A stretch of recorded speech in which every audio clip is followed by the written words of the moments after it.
सभी व्यूअर्स का हमारे यूट्यूब चैनल लर्न डीप में स्वागत है। आज हम लोग साइंस के नए अध्याय जिसमें पादप जगत का वर्गीकरण, क्लासिफिकेशन और प्लांट किंगडम, इसके बारे में जानेंगे क्योंकि यह इंपॉर्टेंट है। आप कोई भी एग्जाम दे रहे हो उसमें साइंस का प्रश्न देखने को मिलेगा। तो इससे पहले हम लोगों ने देखा था क्लासिफिकेशन ऑफ प्लांट किंगडम यानी पादप जगत का वर्गीकरण में लगभग 50 प्रश्नों तक हल देख लिया था। आज हम लोग उससे आगे देखेंगे यानी 51 से देखेंगे। तो देखिए, इससे पहले हम लोगों ने 50 में क्या देखा था, 50 में देखा था। एक बार चीज़ों को थोड़ा सा रिकॉल कर लेते हैं। देखा था हम लोगों ने कि एंजाइम अनुपस्थित होते हैं। एंजाइम क्या होता था? एंजाइम जो उपस्थित होते थे, जिसमें हम लोगों ने जाना था कि जो एंजाइम होते हैं जो शरीर को या कोई भी जीव जंतु के लिए एक काम करते हैं, वह ऊर्जा के रूप में, तो वह कवक, विषाणु और स्लाइम, मोल्ड्स और जीवाणु था। तो हम लोगों ने देखा था कवक में भी क्या होता है, एंजाइम उपस्थित होते हैं, लेकिन कर अनुपस्थित नहीं होते। विषाणु, विषाणु में क्या होता था, हम लोगों ने देखा था कि यह अगर कोई भी जीव के संपर्क में बिना आए करोड़ों लाखों वर्ष तक सुषुप्त अवस्था में रह सकता है। जैसे ही किसी जीव या शरीर की कोशिकाओं के संपर्क में आता है, उसके बाद क्या हो जाता है, इसका वृद्धि स्टार्ट हो जाता है, क्योंकि इसमें जो आरएनए होता है वो आरएनए क्या करता है, अपना जेनेटिक मटेरियल उस कोशिका के जो अंदर होते हैं, जिससे कोशिका का बनता है। तो क्या होता है, जब डीएनए, जब इसका आरएनए जब कोशिका के अंदर चला जाता है तो कोशिका वह समझ नहीं पाता कि वो अपना बना रहा है कोशिका या अन्य बना रहा है, क्योंकि इसके जो जेनेटिक पदार्थ होते हैं वो कोशिका के अंदर चले जाते हैं। और उससे क्या होता है, जैसे वो आरएनए गया तो मिस्टेक से फिर क्या करेगा, वो पॉलीमर की सहायता से जब डीएनए का निर्माण करेगा तो वही क्या हो जाता है, इस तरह से विषाणु वृद्धि करता है। जिसमें हम लोग देखे थे एचआईवी के कारण भी किस तरह से जो एचआईवी जो वायरस होता है, उस वायरस के कारण ग्रसित होने से किस तरह से वह एड्स से पीड़ित हो जाता था, उसकी भी चर्चा करेंगे। तो एंजाइम हम लोगों ने जान लिया कि कवक, कवक क्या होता था। कवक हम लोगों ने देखा था, यह वैसा पदार्थ होता है जो विषमपोषी होता है, यानी कि इसमें क्या होता है, हरित लवक नहीं पाया जाता। ये अपने खाद्य पदार्थों के लिए या किसी अन्य जीवों पर निर्भर रहते हैं। इसमें गैर संवहनी भी होता है, यानी संवहन उत्तक नहीं होता। संवहन उत्तक वो होता था जिसमें हम लोगों ने पढ़ा था, कोई भी जीव या कोई भी जंतु में जो ब्लड होता है या लसिका होता है या रस होता है, तरल पदार्थ होता है, जिसको एक जगह से दूसरे जगह ले जाने के लिए, उसी को संवहन तंत्र। तो ये हरित लवक में, ये कवक में हरित लवक यानी जिससे क्या कर सकता है, अपना भोजन बना सकता है पौधा, वह भी अनुपस्थित होता है। और साथ साथ में इसमें क्या होता है, संवहनी ऊतक भी नहीं पाया जाता है। तो इसलिए इस प्रश्न का जो सही जवाब हो जाएगा, एंजाइम अनुपस्थित रहते हैं, विषाणु में एंजाइम नहीं पाया जाता है। नेक्स्ट देखेंगे 51 में। 51 में करा एड्स का कारण क्या है। अब देखिए, एड्स का कारण क्या होता है, वह होता एचआईवी। अब आपको शायद आप पढ़ रहे होंगे तो आपको लगता होगा एचआईवी का मतलब एड्स, जनरली मतलब यही सबको पता होगा कि एचआईवी का मतलब एड्स। देखिए एचआईवी क्या है, यह एक वायरस है। यह जो वायरस है उसी को हम लोग क्या कहते हैं, जिसे हम लोग ह्यूमन इम्यूनो डिफिशियंसी वायरस कहते हैं। तो यही ह्यूमन इम्यूनो डिफिशियंसी वायरस क्या होता है, वह एड्स का कारण बनता है। क्या होता है, जो ह्यूमन इम्यूनी डिफिशियंसी वायरस होता है, यह जब शरीर में प्रवेश करता है तो ये श्वेत रक्त कोशिकाएं, जो श्वेत रक्त कणिकाएं होती है, श्वेत रक्त कणिकाएं क्या होता है, ये हमारे शरीर में रोग प्रतिरोधक क्षमता होता है। यानी जब कोई हमारा बाहर बैक्टीरिया से हमला करता है या शरीर के अंदर कुछ चल आता है तो वो जो उससे रक्षा करता है, ये श्वेत रक्त कण ही करता है, जिसके कारण इसे शरीर का सिपाही के नाम से भी जाना जाता है, श्वेत रक्त कण को। तो ये जो श्वेत रक्त कण होते हैं, अब इसके बारे में जानते हैं। श्वेत रक्त कण जो होते हैं, श्वेत रक्त कोशिकाएं होते हैं, ये दो तरह से होते हैं। कौन होते हैं, यानी व्हाइट ब्लड सेल। तो जो श्वेत रक्त कोशिकाएं, ये दो तरह के होते हैं। कौन कौन होता है, एक होता है कणकीय श्वेत रक्त कोशिकाएं, एक होता है अकणकीय। कणकीय का अर्थ हो गया जिसमें कण होते हैं छोटे छोटे, आप नग्न आंखों से नहीं देखेंगे तो छोटे छोटे कण होते हैं। उस कण की उपस्थिति के कारण इसे कणकीय श्वेत रक्त कोशिकाएं, और दूसरे में कण नहीं होता, उसे अकणकीय। तो जो कणकीय श्वेत रक्त कोशिकाएं होते हैं, वो उसका जो विभाजन मुख्यतः हुआ 3 प्रकार से किया गया है, जिसमें आप देखेंगे न्यूट्रोफिल्स, उसके बाद इसियोनोफिल्स और बेसोफिल्स। तो वही जो कणिकाएं होता है श्वेत रक्त कोशिकाएं, जिससे जो हमारा श्वेत रक्त कोशिकाएं बना हुआ है, जो 75% होता है, इन्हीं भागों का योगदान होता है। और बाकी जो बच गया 30%, 30 से 50 मान लीजिए, तो वह क्या बच गया, अकणकीय कोशिकाएं, जिससे एक ग्रेन्युलोसाइट्स कहते हैं। और जो कणकीय होता है उसको उसको क्या कहते हैं, ग्रेन्युलोसाइट्स कहते हैं। तो हो सकता है यह भी देखने को मिला। तो जो अग्रेन्यू यानी अकणकीय, जिसमें कण नहीं होता, वैसे ब्लड सेल जो अकणकीय, जिसमें हम लोगों ने देखा था कणकीय श्वेत रक्त कोशिकाएं और अकणकीय। तो अकणकीय श्वेत रक्त कोशिकाएं जिसे एग्रेन्युलोसाइट कहते हैं, यह मुख्यतः 2 प्रकार के होते हैं। अब मुख्यतः हम बोल रहे हैं, ऐसा नहीं बोल रहे कि इतने ही प्रकार के होते हैं, और भी होते हैं, लेकिन उसका जो योगदान बहुत कम होता है। तो अकणकीय में हो गया, वह हो गया लिम्फोसाइट, एक हो गया लिम्फोसाइट और दूसरा हो गया मोनोसाइट। तो यही जो लिम्फोसाइट होता है, इस लिम्फोसाइट कोशिका के अंतर्गत में जो हम लोगों ने देखा, इस लिम्फोसाइट में 3 प्रकार के ये लिम्फोसाइट होते हैं। ये 3 प्रकार से, ये लिम्फोसाइट कौन था, ये अकणकीय श्वेतरक्त कोशिका का था। तो अकणकीय श्वेतरक्त कोशिका का जो भाग था कौन कौन, लिम्फोसाइट था और एक मोनोसाइट। तो इस लिम्फोसाइट्स में से यह 3 प्रकार के होते हैं, एक होते हैं टी कोशिका, एक होता है बी कोशिका और एन के कोशिका। तो वही जो टी प्रकार की जो कोशिकाएं होती है जिसको टी सेल कहते हैं हम लोग, इसे टी हेल्पर सेल भी कहते हैं। या कहीं कहीं आपको जैसे यहाँ पर लिखा हुआ है ना T4 लिम्फोसाइट की कमी, तो देखिए इसमें ना ही कहीं वायरस दिया हुआ है एड्स का कारण, ना ही HIV दिया हुआ है, ना ही श्वेतरक्त कोशिकाएं दिया हुआ है, और ना ही क्या दिया हुआ, ल्यूकोसाइट दिया हुआ है, ना ही इसमें ल्यूकोसाइट मैंने वही हो गया श्वेताणु या श्वेतरक्त कोशिकाओं को ही कहते हैं, और ना ही इसमें इसका चर्चा हुआ है लिम्फोसाइट का हुआ है। तो आपको उससे भी डीप है यानी उससे अंदर से, तो वही लिम्फोसाइट जो होते हैं दो प्रकार के होते हैं, टी सेल कोशिका और बी सेल कोशिका। तो वही टी सेल कोशिका को हम लोग CD+ के नाम से भी जानते हैं। हो सकता है यहाँ पे T4 ना देकर वो CD+ दे देता, तो यह भी होता T4 CD+ के नाम से भी जानते हैं। ये कोशिकाएं क्या होती है, वो हेल्पर होती है, उसी को यह क्या करता है, उसको उसमें कमी ला देता है। तो इस तरह से यह क्या करता है, T4 लिम्फोसाइट के कमी के कारण क्या होता है, वही HIV से संक्रमित होने के बाद कुछ वर्षों, मुख्यतः 5 वर्ष से 10 वर्ष बोला जाता है, लेकिन अगर आप डॉक्टर के एडवाइस में हो तो इसको तो अभी तक इसका लाइलाज बीमारी, इसका कोई इलाज नहीं। हाँ, इसकी स्थिति को कंट्रोल किया जा सकता है, ये संभवतः है इसके हैं जिससे कंट्रोल किया जा सकता है। तो इसी के कारण क्या होता है, धीरे धीरे जब HIV संक्रमित रहने के कारण जो हमारा शरीर होता है वह क्या हो जाता है, मतलब अवसरवादी हो जाता है, जो हम रोग प्रतिरोधक क्षमता से लड़ने में कमी हो जाता है, जो उतना मजबूत होता है इम्यून सिस्टम वो कम हो जाता है, जिसके कारण बहुत सारे रोगों से ग्रसित हो जाते हैं। तो शरीर हमारा बहुत सारे रोग से ग्रसित हो जाता है और अंततः मृत्यु हो जाती है। तो ये था एड्स के बारे में हम लोगों ने जाना, जो HIV वायरस के कारण होता है, जिसमें HIV वायरस क्या करता है, वह श्वेतरक्त कोशिकाएं के जो अंदर लिम्फोसाइट होता है, लिम्फोसाइट के T4 कोशिकाओं को वह कमी कर देता है। नेक्स्ट देखिए HIV, सेकंड प्रश्न 52 में देखते हैं। 52 में कह रहा है HIV होने वाला रोग है, क्या है HIV द्वारा कौन सा रोग होता है। HIV क्या था, ह्यूमन इम्यूनोडिफिशियंसी वायरस था। इस वायरस के कारण जब यह शरीर में प्रवेश करती है तो वह क्या करती है, T4 लिम्फोसाइट कोशिका को वह उसमें कमी ला देती है। T4 लिम्फोसाइट कोशिका क्या था, यह था जो हम लोगों ने पढ़ा था अकणकीय जो श्वेतरक्त कोशिकाएं होते हैं वह मुख्यतः 2 प्रकार के होते हैं, एक ल्यूकोसाइट एक ल्यूकोसाइट होता है और मोनोसाइट, ल्यूको नहीं बोले, लिम्फोसाइट और मोनोसाइट। तो वही लिम्फोसाइट के अंतर्गत में जो लिम्फोसाइट होता था वह मुख्यतः दो से 3 प्रकार के होते हैं, जिसमें टी कोशिका और बी कोशिका आते हैं। तो वही टी कोशिका के जिसे टी हेल्पर कोशिका या T4 या CD+ कोशिका के नाम से आते हैं। तो वह एड्स के कारण जो क्या होता है, शरीर में HIV के संक्रमण के बाद मुख्यतः 5 से 10 वर्षों के बाद वह क्या बनता है, वह एड्स का कारण बन जाता है और एड्स को विकसित कर देता है, क्योंकि जो हमारा शरीर जो होता है वह रोगों से लड़ने के लिए क्या हो जाता है, असंवेदनशील हो जाता है, नहीं उतना संवेदनशील नहीं रहता, वो धीरे धीरे क्या हो जाता है, कमजोर हो जाता है, जिसके कारण बाहरी बैक्टीरिया ये सभी वो आसानी से हमला कर पाते हैं और शरीर रोगग्रस्त हो जाता है। तो एड्स है। नेक्स्ट देखिए 53 में कह रहा है एड्स जिस वायरस के कारण होता है उसका आनुवांशिक पदार्थ है। काफ़ी अच्छा प्रश्न। अब कह रहा है कौन सा आनुवांशिक पदार्थ है। अभी हम लोगों ने जाना कि एड्स जो होता है वह मुख्यतः HIV वायरस के कारण होता है। अब ये जो HIV वायरस है, ये वायरस क्या है, अब एक चीज़ जान लीजिए, जो जीव जंतु पादप होते हैं वो मुख्यतः जिसमें जो आनुवांशिक पदार्थ होते हैं वो मुख्यतः क्या होते हैं, क्रोमेटिन होते हैं। वो आनुवांशिक पदार्थ क्रोमेटिन में होते हैं। जो क्रोमेटिन का मतलब हो गया गुणसूत्र, जिसको जीन कहते हैं, तो उसके अंदर होते हैं, और उस जीन के अंदर में DNA होता है, RNA होता है, ये आनुवांशिक पदार्थ होता है। आनुवांशिक पदार्थ होता है यानी कि उसको क्या करता है, वह आनुवांशिक पदार्थ के अंतर्गत में क्या आ गया, जो न्यूक्लिक अम्ल है, DNA आनुवांशिक पदार्थ है, और उस DNA के अंदर में क्या होता है, वह होता है न्यूक्लिक अम्ल। और न्यूक्लिक अम्ल क्या होता है, न्यूक्लिक अम्ल के अंतर्गत में हम लोगों ने देखा उसमें क्या होता है, फॉस्फोरस होता है, नाइट्रोजनी क्षार होता है और शर्करा होता है, इससे होता है बना हुआ होता है। तो वही होता है वो DNA होता है जो जंतुओं में होता है, पादप में होता है, जिसके द्वारा विकास होता है, प्रजनन होता है और एक पीढ़ी से दूसरी पीढ़ी में वो जाता है। तो वो था जीव जंतुओं में। लेकिन कहा एड्स का वायरस, उसका आनुवांशिक पदार्थ क्या होता, तो जीव जंतु का आनुवांशिक पदार्थ क्या होता, वह DNA होता है। लेकिन मुख्यतः जितने भी वायरस होते हैं उसका आनुवांशिक पदार्थ RNA होता है। अब DNA RNA क्या, ये चीज़ को थोड़ा समझ लीजिए।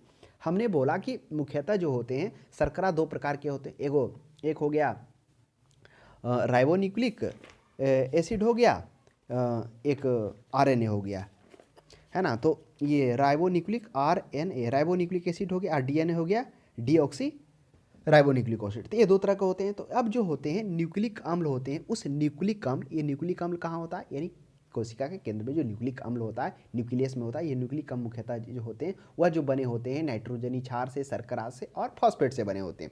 नाइट्रोजनी क्षार मुख्यतः वह भी दो प्रकार के होते हैं, एक प्यूरिन होता है, एक प्यूरिडीन होता है। तो प्यूरिडीन में हम लोगों ने क्या देखा था, प्यूरिडीन में हम लोगों ने देखा था कि ये आ रहा था आपको थायमीन था, एडेनिन था, साइटोसिन था, ग्वानिन था। तो इस तरह से ये 5 नाइट्रोजनी क्षार आ रहे थे और उसमें से क्या हो रहा था, तो इस प्रकार से ये क्या हो रहा था, डीएनए का, इसमें डीएनए का जो निर्माण होता उसमें अहम भूमिका थी। डीएनए बन रहा था, फिर डीएनए से किस तरह से आरएनए बन रहा था, तो इसलिए वो आरएनए का जो निर्माण हो रहा था मुख्यतः 1 स्टैंडर्ड आरएनए हो रहा था। 2 स्टैंडर्ड इसलिए नहीं हो रहा था कि अगर आरएनए को जो अगर वो उस परिस्थिति में आता है तो वह क्या होगा, डबल स्टैंडर्ड आरएनए बनेगा, तो 2 तरह के प्रोटीन बनेंगे जो कि जीव को विकास के लिए, जीव के निर्धारण के लिए वो क्या है, अनुकूल नहीं है, जिसके कारण वह क्या करते थे, सिंगल स्टैंडर्ड आरएनए का निर्माण हो रहा था। डबल स्टैंडर्ड इसलिए नहीं हो रहा था कि डबल स्टैंडर्ड होने से वह जीव के विकास को रोगात्मक कर रहा था, रोक रहा था उसको, है ना। ये देखिए इस तरह से, जैसे ये था, ये हो गया आपको ये आपका क्या हो गया, डीएनए हो गया, है ना। ये डीएनए ये क्या हो गया, ये हाइड्रोजन बंध से जुड़ा हुआ रहता है, जिसमें अगर एडेनिन है तो इधर थायमीन हो जाएगा, इधर साइटोसिन है तो इधर ग्वानिन हो जाएगा, तो इधर टी है तो इधर ये हो जाएगा। तो ये जो एडेनिन और थायमीन जो होता था ये डबल बॉन्ड हाइड्रोजन से बंधा हुआ था। ये साइटोसिन ग्वासिन ये होता था ट्रिपल बॉन्ड हाइड्रोजन से। यानी डीएनए है, आरएनए अनुवांशिक पदार्थ है, लेकिन आरएनए से ज़्यादा स्थायी डीएनए, क्योंकि जो इसके हाइड्रोजन बंध होते हैं वो काफ़ी मजबूत और अच्छे से होते हैं। इसके कारण जो मुख्य रूप से डीएनए है वह अनुवांशिक पदार्थ इसे माना गया। और इसी से जब इसका ब्रेक हो रहा था, जब हम लोगों ने देखा था पॉलीमरेज आ रहा था, पॉलीमरेज इस हाइड्रोजन बंध को तोड़ रहा था, तो फिर क्या हो रहा था, आरएनए का इससे निर्माण हो रहा था, है ना। पहले तो एक और डीएनए हो रहा था, ये डबल स्टैंडर्ड आरएनए से अलग अलग होकर फिर एक इधर आया, फिर इसमें नया स्टैंडर्ड आया, इस तरह से वो हो रहा था। फिर हम लोगों ने देखा था किस तरह से इस डीएनए का जो रज्जुका है, 2 रज्जुका है ना, एक रज्जु 2 रज्जु, ये 2 रज्जु से क्या हो रहा था, वो आरएनए का निर्माण होता, तो single standard, generally single standard RNA होता है। वही वायरस में भी होता है, जो उसका अनुवांशिक पदार्थ होता है वह सिंगल स्टैंडर्ड आरएनए होता है, तो एक स्टैंडर्ड आरएनए हो जाएगा। अब आपके माइंड में प्रश्न उठ रहा होगा कि यहाँ पे दुई भी है, एक स्टैंडर्ड डीएनए, डीएनए तो होता है वायरस में, डीएनए होता है नहीं वायरस में। जितने भी अधिकांशतः जो वायरस होते हैं उसमें आनुवांशिक पदार्थ के रूप में आरएनए होता है। यही देखिए, यही आरएनए जब शरीर में प्रवेश कर जाएगा तो कोशिका यहाँ पर कन्फ्यूज हो जाएगी, क्योंकि आरएनए में क्या होता है, आरएनए में होता बस अंतर यही होता है कि जो डीएनए में जो हाइड्रोजन बंध होता है एडेनिन और थायमीन के बीच, यहाँ पर एडेनिन के साथ थायमीन हटकर यूरेसिल आ जाता है, यही होता है ना आरएनए में। तो वही यूरेसिल हो जाता है, कन्फ्यूज करके उधर से क्या करेगा, उसके पेलर में डीएनए से वो आरएनए से डीएनए जब कन्वर्ट होगा, बनेगा, तो वह कन्फ्यूज होकर कोशिका उसी के वायरस को दुगना तिगना चौगुना करता चला जाता है। इसलिए वो खतरनाक होता है वायरस वाला बीमारी, है ना। तो ये था, हम लोगों ने समझा कि इसलिए वो क्या होता है, एक स्टैंडर्ड आरएनए होता है, 2 स्टैंडर्ड आरएनए नहीं होगा। नेक्स्ट 4 में देख लिए, एड्स का कारण क्या है, तो एड्स का कारण बैक्टीरिया, फफूंदी, वायरस और अमीबा। तो एड्स का कारण क्या है, वह वायरस है, जिसमें हम लोगों ने जाना था वह जो वायरस है एड्स का कौन, HIV, human immuno deficiency virus था, जिसके कारण हम लोगों ने देखा था यह वायरस के आ जाने के कारण शरीर धीरे धीरे क्या हो जाती थी, वह रोग प्रतिरोधक क्षमता को, जो लड़ने वाला हमारा शरीर होता था, श्वेत रक्त कणिकाओं को, जिसमें विशेषता वह T4 लिम्फोसाइट को कमी कर देती थी। तो यह वायरस हो जाएगा। नेक्स्ट देख लिए इबोला क्या है। अब इबोला के बारे में हम लोग जान, ये कि इबोला भी एक प्रकार का वायरस है। यह सबसे पहले अफ्रीका के इबोला नामक नदी में मिला था, वहाँ उसी के आसपास में इबोला था। अब ये कब हुआ था, तो ये लगभग इबोला की जो इस रोग की पहचान है 1976 में हुआ था, कांगो के पास में है, वहीं इबोला नदी के पास एक गांव है, वहीं पर हुआ था। इसका जो फैलाव होता, खून पसीना सांस, एक समय तो इसको भी मतलब कहिए कि ये घोषित महामारी घोषित होने जा रहा था।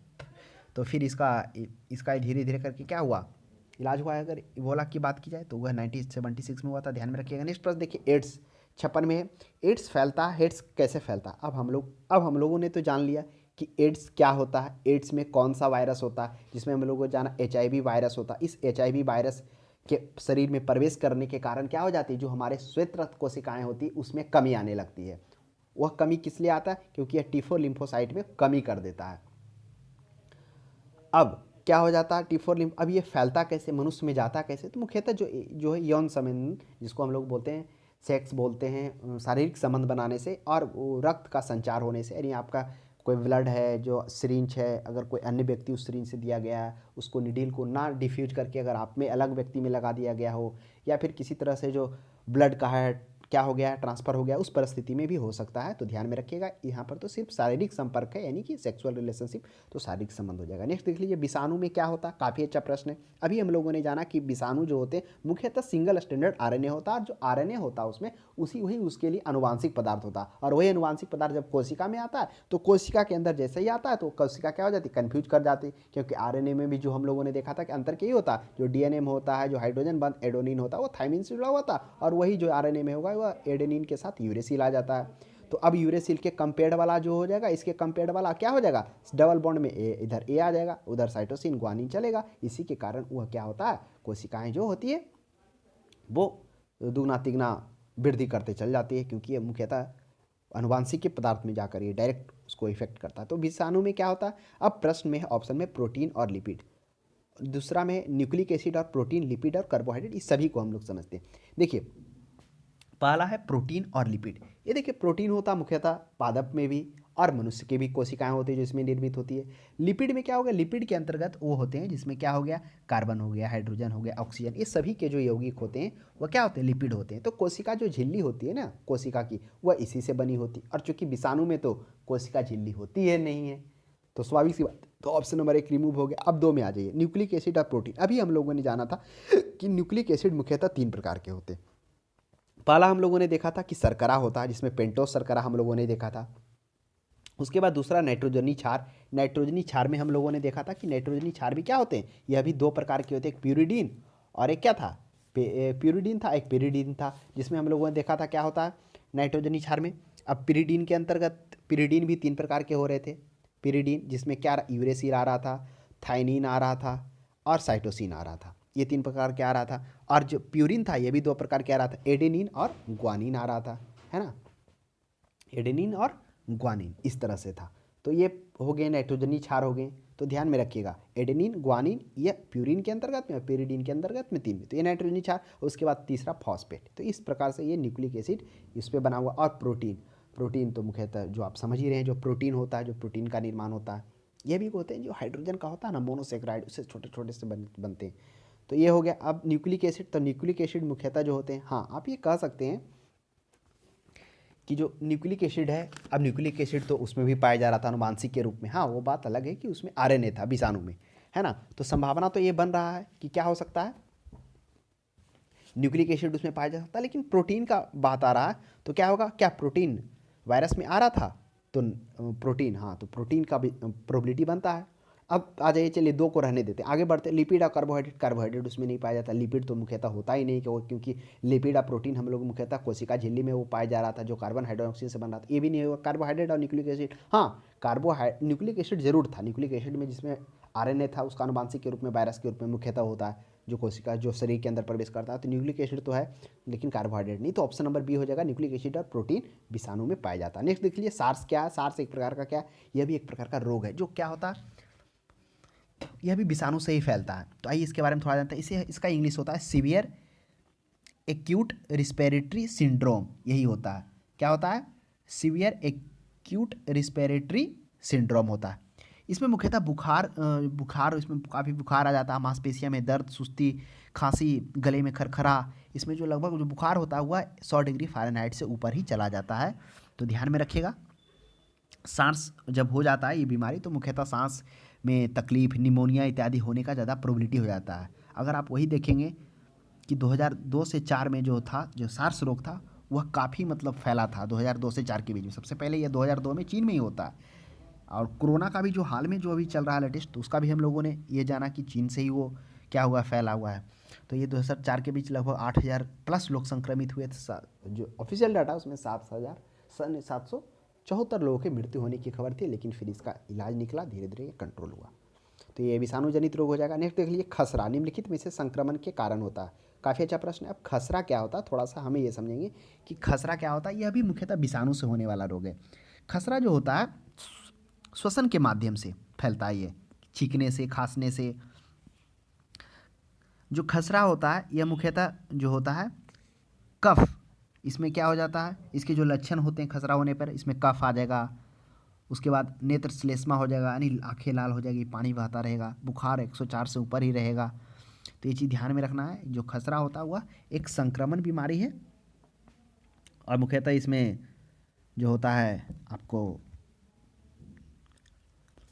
विषाणु के कारण देखने को मिलता है। नेक्स्ट देख लीजिए 60 में हम लोग निम्नलिखित में से कौन सा रोग विषाणु के कारण होता है। देखिए खसरा में हम लोगों ने जाना कि वह भी विषाणु से होता है, जिसमें खसरा का लक्षण क्या था कि मुख्यतः फीवर भी काफ़ी रहेगा, नेत्र श्लेष्मा होगा यानी आंखें सूजी सूजी पानीपन आता रहेगा, पानी रहेगा, है ना, लाल आंखें रहेगी, कफ, ये सभी उसके लक्षण थे। विषाणु का रोग विषाणु के कारण होते हैं, चेचक, चेचमा, मलेरिया। चलिए आइए हम बारी बारी से समझते हैं। अब चेचक क्या होता है। देखिए चेचक जो होता है यह तो वायरस से ही होता है। अब चेचक वही होता है जिसे हम लोग माता जी कहते हैं ना। ये मुख्यतः इसमें दो प्रकार के चेचक होते हैं, एक प्रमुख है एक उपप्रमुख। जो उपप्रमुख होता है इसे बड़ी माता के नाम से जानते हैं, इसमें थोड़ा आपको ज़्यादा इफेक्टिव रहेगा।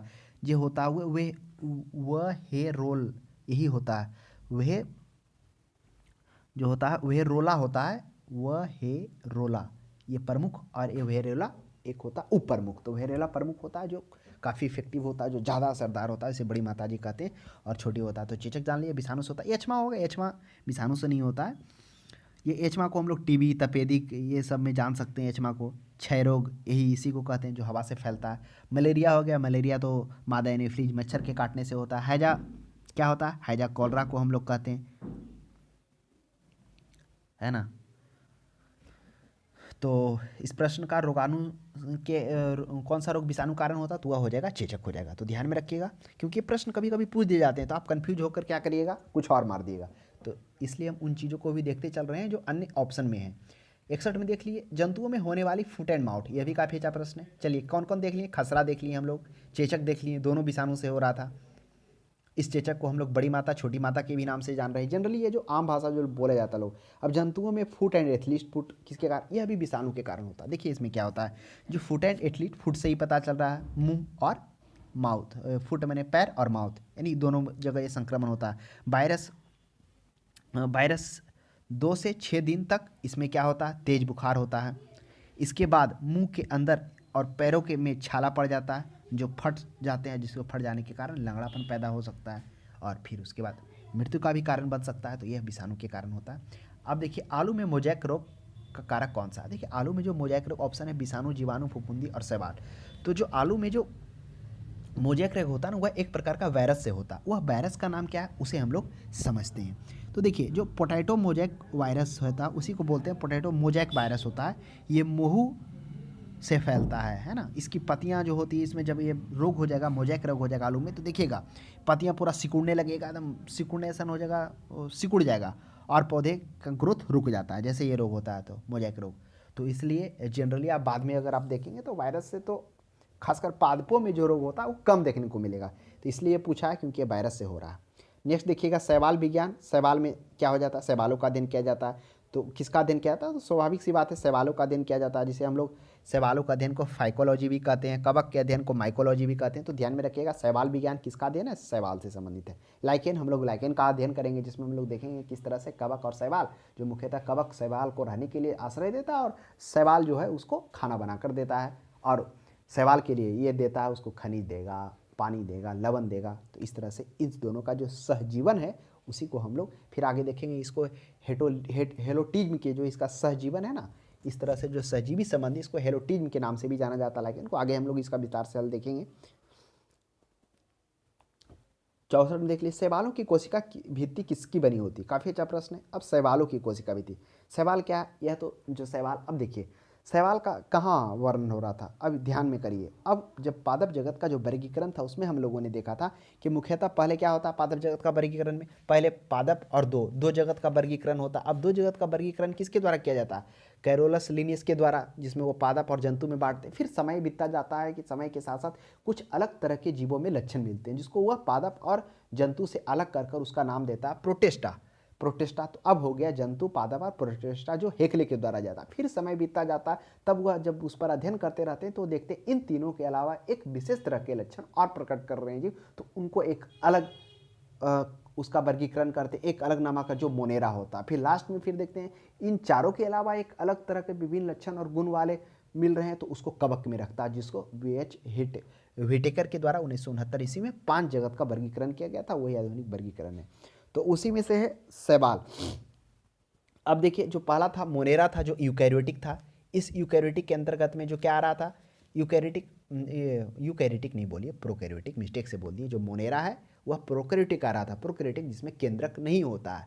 अब तो उसके अंतर्गत में बैक्टीरिया आ रहा था, जिसमें वास्तविक जो जीवाणु मुख्यतः जो मोनेरा जगत के अंतर्गत में आ रहा था, जिसमें जीवाणु उसमें केंद्रक नहीं होता है, केंद्रक विहीन होता है। फिर प्रोटेस्टा होता है, इसमें यूकैरियोटिक होते हैं, इसमें केंद्रक मौजूद होते हैं। उसके बाद कवक आ रहा था। तो वही कह रहा है कि शैवालों का कोशिका भित्ति किसकी बनी होती है। अब ये तो कवक हो गया तीसरा में, कवक का भी देखें संवहनी ऊतक, हरित लवक नहीं होता। उसके बाद आ जाइए पादप। अब पादप जगत का वर्गीकरण 3 टाइप से किया जाएगा। अब पादप जगत हो जाएगा, पादप जगत में जिसमें थैलोफाइटा आएगा। ये थैलोफाइटा में भी क्या होगा, हम लोग देखेंगे कि इसमें भी गैर संवहनी होता है थैलोफाइटा में, यानी संवहन ऊतक मुख्यतः मतलब कहिए कि थैलस के रूप में होता है। तो आप इसको बिल्कुल बिल्कुल इग्नोर तो नहीं कर सकते, लेकिन इसमें जड़, तना और पत्तियों का विभाजन नहीं होता है, और जड़, तना, पत्ती नहीं होता। इसी के अंतर्गत में शैवाल आएगा, है ना, नीलहरित शैवाल आ जाएगा। और भी ये शैवाल, वो तो हम आपको नाम बताएं,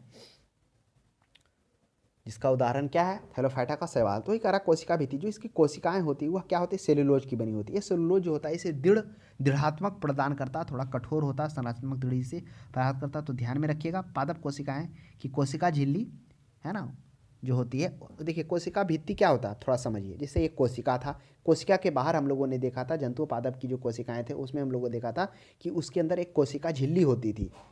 अब यह जो कोशिका झिल्ली होती थी, यह मुख्यतः किससे बनी होती थी, ये काइटिन से बना होता था जंतु का, जिसमें काइटिन में क्या आ रहा था, काइटिन में हम लोगों ने देखा था ये मतलब काइटिन जिसमें एक पॉलीसेकेराइड होता था। पॉलीसेकेराइड का मतलब हो गया बहुत सारे शर्करा का जो होता था बंध हो जोड़ा हुआ था, इसको मोनोसेकेराइड कहिए। बहुत सारा मोनोसेकेराइड मिलके पॉलीसेकेराइड बनेगा। तो इसमें इस तरह से उसका क्या हो रहा था, जो कोशिका झिल्ली था वह बना हुआ था। उस कोशिका झिल्ली के बाहर में, उसी कोशिका झिल्ली के साथ साथ में वो क्या रहा था, कोशिका भित्ति होता था जो उसे दृढ़ात्मक रूप प्रदान करता, उसी को कोशिका भित्ति कहते हैं। तो कोशिका झिल्ली के साथ साथ में जो उसको दृढ़ात्मक और सुरक्षात्मक प्रदान करता है उसी को कोशिका भित्ति कहते हैं। तो शैवाल की जो कोशिका भित्ति होती है वह सेलुलोज की बनी होती है। अब यह सेलुलोज इसमें काम क्या करता है, तो यह जो सेलुलोज होता है इसे क्या करती है, संरचनात्मक दृढ़ता प्रदान करती है। अब काइटिन, अब देखिए ऑप्शन में काइटिन भी है। अब काइटिन के बारे में अभी हम लोग चर्चा किए ना, काइटिन क्या होता है, ये पॉलीसेकेराइड है, पॉलीसेकेराइड। अब पॉलीसेकेराइड क्या होता है, देखिए पॉलीसेकेराइड जो होता है जो मोनोसेकेराइड शुगर से बनाते हैं। मोनोसेकेराइड क्या है, अब मोनोसेकेराइड होता है यानी मोनो मतलब हो गया कार, जो शर्करा है ना, शर्करा के बहुत सारे जो होते हैं कण मिल मिल के क्या करते हैं, मोनोसेकेराइड, एक तरह से मोनोसेकेराइड का निर्माण करते हैं। वही बहुत सारे जब मोनोसेकेराइड बंध के द्वारा जुड़ेंगे तो वो पॉलीसेकेराइड कहलाएंगे। तो ये हो गया काइटिन हम लोगों ने देखा।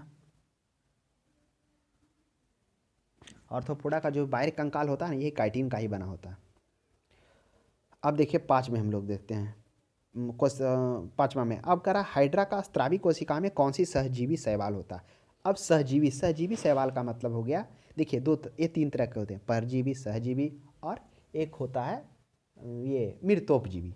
तो सहजीवी जो होता है, सहजीवी में वे दो विभिन्न प्रकार के जो एक दूसरे पर रह रहे हैं वो दोनों को, यानी सहजीवी जो होता है वह एक दूसरे को विभिन्न प्रकार से लाभ पहुंचाते हैं, जिसमें मुख्यतः कवक का योगदान होता है। कवक के किसी के अंदर में प्रवेश करके वो, जैसे लाइकेन में क्या हो गया, शैवाल को भी फायदा हो रहा है और कवक को भी फायदा हो रहा है। कवक को खाना मिल रहा है और शैवाल को क्या हो रहा है, खनिज लवण मिल रहा है, वो खनिज मिल रहा है, ये सभी मिल रहा है। तो इस तरह से क्या होता है, तो वही सहजीवी होता है, इसमें दोनों का लाभ होता है। परजीवी में क्या होता है, परजीवी में होता है जो कवक जिसे जो उसमें प्रवेश किया वो तो लाभान्वित हो जाता है, परंतु जो पोषक जीव होता है उसको हानि पहुंच जाता है। तो सहजीवी शैवाल कहाँ मिलता है, हाइड्रा का स्त्रावी कोशिकाओं में। कौन सा, जो हाइड्रा होता है उसके स्त्रावी जो कोशिकाएं होती है वह उसमें कौन सा शैवाल पाया जाता है, जिसमें वो शैवाल को भी उससे भूल जाता है और हाइड्रा को भी उससे लाभ पहुंच जाता है। तो वह होता है क्यूरोला, यू यूक्लोरेला, ध्यान में रखिएगा ये है, यही सवाल है, यूक्लोरेला। ये नोस्टॉक क्या है, नोस्टॉक हम लोग पढ़ेंगे, ये सब इसकी चर्चा हम लोग क्या किए थे, जीव द्रव संकुचन में भी किए थे। नोस्टॉक और एनाबीना क्या था, यह एक प्रकार का स्वतंत्र जीवी जो था, नाइट्रोजन स्थिरीकरण था। अभी इसकी चर्चा हम लोग आगे भी करेंगे, एजोला में हम लोग देखेंगे। एजोला के अंतर्गत नीलहरित सवाल होगा और उस नीलहरित सवाल के अंतर्गत में एक स्वतंत्र नाइट्रोजन स्थिरीकरण बैक्टीरिया कौन होगा, एनाबीना होगा, जो नाइट्रोजन का क्या करेगा, सहयोग करेगा उसमें, नाइट्रोजन में, धान के खेत में। तो आगे चर्चा करेंगे हम लोग। तो इसका क्या हो जाएगा, यूक्लोरेला हो जाएगा, जो उसका सवाल होता है।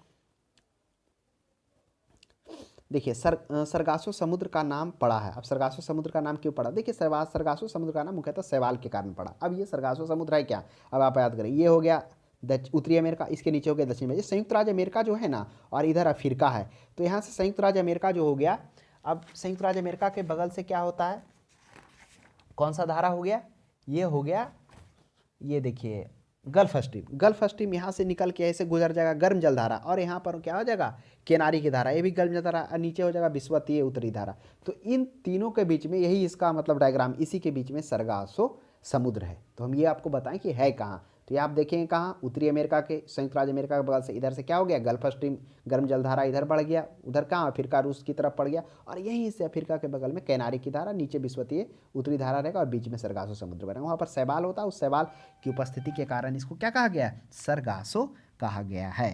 तो ध्यान में रखिएगा, जो तैरता हुआ रहता है वहाँ। नेक्स्ट देख लीजिए 67 में, गलकंडा रोग से बचा जा सकता है, कुछ समुद्री खरपतवार खाने से इसका इलाज होता है क्योंकि इसमें प्रचुर। पहले गलकंडा रोग होता क्या, देखिए गलकंडा रोग को हम लोग क्या कहते हैं, इसे अन्य नाम गलसुआ कहते हैं, क्या बोलिए इसको, गोइटर कहते हैं, है ना, गलकंडा रोग, इसमें आयोडीन की कमी से यह रोग होता है। तो अब आपको यह पता करना है कि आयोडीन, तो इसमें आयोडीन तो लिख दिया है, तो यही होता है, एक कान के नीचे होता है, उसमें सूजन आ जाती है, आप देखेंगे तो इसमें यही सूजन हो जाता है, थायराइड ग्रंथि, उसमें बढ़ी हुई थायराइड ग्रंथि हो जाता है, बढ़ जाता है, थायराइड को बढ़ा देता है, जो कान के नीचे स्थित होती है, यही थायराइड ग्रंथि जो हमारे जो होता है लार होता है, और इसको बोलिए थूक, यही उत्पादन करती है, तो वो उसकी आयोडीन की कमी के कारण। फिर आप देखेंगे बहुत सारा ऐसा शैवाल होता है, जो शैवाल से क्या किया जा सकता है, उस आयोडीन की प्राप्ति की जा सकती है। आगे चर्चा है इसकी। 68 में देख लिए, किस शैवाल से आयोडीन की प्राप्ति, काफ़ी अच्छा प्रश्न है। एक्सोटॉर्पस है, लेमिनोरेमिया है, ओडोगोनिया है, यूलोथ्रिक्स है, तो कौन सा होता है, वह है लेमनेरिया। ये लेमनेरिया शैवाल है जिससे आयोडीन की प्राप्ति होता है। तो ये प्रश्न देखिए पूछा भी जा सकता है कि कौन ऐसा सवाल, तो लेमनेरिया हो गया, क्या यही सवाल है, तो एक और है एग्जाम्पल में, फ्यूकस भी है, तो ध्यान में रखिएगा, फ्यूकस, लेमनेरिया, फ्यूकस, ये सभी क्या है, शैवाल है, समुद्री शैवाल है जिससे आयोडीन की प्राप्ति होती है। नेक्स्ट देख लिए, केल्प प्राप्त होता है, यह भी काफ़ी अच्छा प्रश्न। अब केल्प है क्या, यह भी एक प्रकार के शैवाल ही है ना, समुद्री शैवाल है। अब देखिए ऑप्शन में शैवाल भी है, समुद्री शैवाल, तो ये आपको जानना होगा कि केल्प समुद्री शैवाल है ना, लेकिन जो लेमुनेरिया है, ये आप बिल्कुल नहीं कह सकते हैं कि समुद्र में ही मिलता है, अन्यथा नहीं होता है, ये जलीय क्षेत्र में और भी जगह मिल सकता है लेमुनेरिया। तो केल्प हो जाएगा, समुद्री शैवाल हो जाएगा। 17 में देखिए, निम्नलिखित में से कौन सा स्वपोषी है, स्वपोषी मैंने खुद का खाना बनाता है, खुद का खाना यानी उसके पास क्लोरोफिल होना चाहिए, क्लोरोफिल होगा तभी वो प्रकाश संश्लेषण करेगा। अब आ जाए तितली, हो जाए तितली, क्या खुद से बनाता है क्या, वो मतलब उसमें प्रकाश संश्लेषण क्लोरोफिल होता है, बिल्कुल नहीं। शैवाल में, चलिए शैवाल में विचार करते हैं, शैवाल में होता है, क्योंकि हम लोगों ने देखा था कि शैवाल क्या होता है, इसके पास खुद का क्लोरोफिल होता है जो लाइकोन को खाना बना कर देता है, तो हम कह सकते हैं शैवाल। मशरूम क्या, कवक है, कवक तो क्या होता है, सजीवी होता है, या तो मृतोपजीवी होगा या परजीवी होगा मुख्यतः, जिसमें मशरूम है, मशरूम, इसको मशरूम जो कवक के प्रकार हैं, उस कवक के प्रकार में से एक प्रकार मशरूम होता है जो खाने योग्य होता है। चूँकि मशरूम की अब चर्चा हुआ है, थोड़ा सा इसके बारे में जान लेते हैं। इसमें एक बीटा ग्लाइसरीन पाया जाता है, बीटा ग्लाइसिन और लिनोलिक एसिड पाया जाता है, जो क्या करता है ना, काफ़ी उपयोगी है, जो आपको प्रोटेस्ट और ब्रेस्ट कैंसर को कम करता है, और साथ साथ में आपको बहुत सारा कार्बोहाइड्रेट की मात्रा इसमें प्रचुर मात्रा में होती है, शुगर को मेंटेन करता है, उसके बाद इम्यूनी सिस्टम को बढ़ाता है, उसके बाद और क्या कहें, सर्दी खांसी जुकाम से दूर रखता है, पेट दर्द, कब्ज, एसिडिक, सभी से ये राहत देता है। तो आप जान लीजिए मशरूम काफ़ी उपयोगी है, समय समय पर ज़रूर इसका सेवन करना चाहिए। इन सभी, बोला जाता है कि जो मोटापे को जो मतलब जल्दी से कम करने में यह मशरूम काफ़ी योगदान होता है। तो यहाँ पर तो मशरूम का ऑप्शन में आया तो चर्चा कर दी है कि मशरूम में क्या क्या होता है, जो होते हैं, जो कवक का ही एक प्रकार है, उस कवक में से देखेंगे एगैसियो करके एक प्रकार है ना, कवक का जो खाने योग्य होता है। देखिए ना, नाम क्या था इसका, थोड़ा सा नाम ध्यान में नहीं आ रहा है, वो आ जाएगा, आगे चर्चा होगी शायद। वो जो कवक है, उस कवक का नाम है। तो यहाँ पर है स्वपोषी है, तो स्वपोषी क्या हो जाएगा, शैवाल ही हो जाएगा, क्योंकि शैवाल अपना भोजन खुद बना। टिड्डा तो आ गया, जंतु में आ गया। नेक्स्ट देख लीजिए 71 में हम लोग बात करते हैं, 71 में चलते हैं। 71 में कह रहा है, निम्नलिखित में से कौन सा एक जीव चावल की फसल के लिए जैव उर्वरक कार्य करता है। इसकी चर्चा हम लोग पीछे किए थे, जिसमें एनाबीना और नोस्टोक का चर्चा आया था ऑप्शन में, है ना। तो वही कह रहा है कि किस जीव में चावल की, अब चावल का फसल कहाँ से होता है, धान का होता है, तो धान की खेती कहाँ होती है, तो धान की खेती खेत में होता है। तो अब क्या होता है, जो धान की खेती होता है उसमें नाइट्रोजन की आवश्यकता होती है, तो उस नाइट्रोजन का जो बोला जाता है एलोजोला, एक एजोला जो है, देखिए इसे पहले हम लोग समझते हैं, है ना। एजोला क्या है, एजोला, हाँ एजोला जो है, इस एजोला एक जलीय फर्न है ना। फर्न मतलब समझ लीजिए वो, मतलब एक तरह से उसमें तना का विकास नहीं होता है, फर्न है ना। एक एजोला फर्न है जो इस तरह से, मतलब किस तरह से रहेगा, इस तरह से रहेगा, पानी में रहता है, तना का इसमें पत्ती नहीं मिलेगा, आकार ही पत्ती टाइप से होगा लेकिन पत्ती स्पष्ट रूप में नहीं रहता, वही फर्न। तो क्या होता है, ये जो एजोला होता है ये एक जलीय फर्न होता है जिसके भीतर नीलहरित शैवाल और क्या होते हैं, नीलहरित शैवाल और एनाबीना वृद्धि करता है। एनाबीना वही उसके साथ में सहजीवन होता है नीलहरित शैवाल के साथ, और यह क्या करता है 2 से 3% नाइट्रोजन को विद्यमान करता है और भूमि को जैविक तत्वों से जैविक तत्वों को निर्माण भी करता है। इस तरह से ये क्या है, तो नीलहरित शैवाल। देखिए ऑप्शन में एनाबीना भी नहीं, एजोला भी नहीं रहता तो वही होता, लेकिन नीलहरित शैवाल है तो बिल्कुल नीलहरित शैवाल होगा। इसी के साथ एनाबीना मिलकर क्या करेगा, वह नाइट्रोजन स्थिरीकरण करेगा, जो उस नाइट्रोजन जो है वह धान की खेती के लिए। अब इसका जो नीलहरित शैवाल जो एजोला होता है वो मुख्यतः पानी में होता है, मतलब धान उन खेती के लिए तो पानी ज़्यादा जरूरत पड़ता है, तो पानी में आपको देखने को मुख्यतः ठंडे प्रदेश में होता है, लेकिन इस पर काम किया जा रहा है साइंस में कि वो थोड़ा गर्म वाले देशों में भी उसको क्या कह सकते हैं जैव उर्वरक के रूप में उपयोग किया जा सके।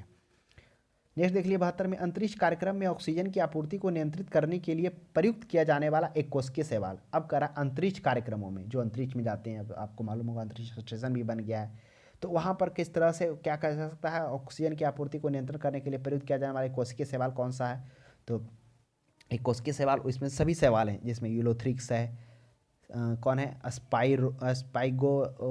स्पाइरोगाइरा है, क्लोरेला है, ओडोगोनियम है, तो यह हो जाएगा क्लोरेला। क्लोरेला ही ऐसा क्या है, एक कोशिकीय शैवाल है जो ऑक्सीजन की आपूर्ति को नियंत्रण करने में सहायक करता है, तो ध्यान में रखिएगा।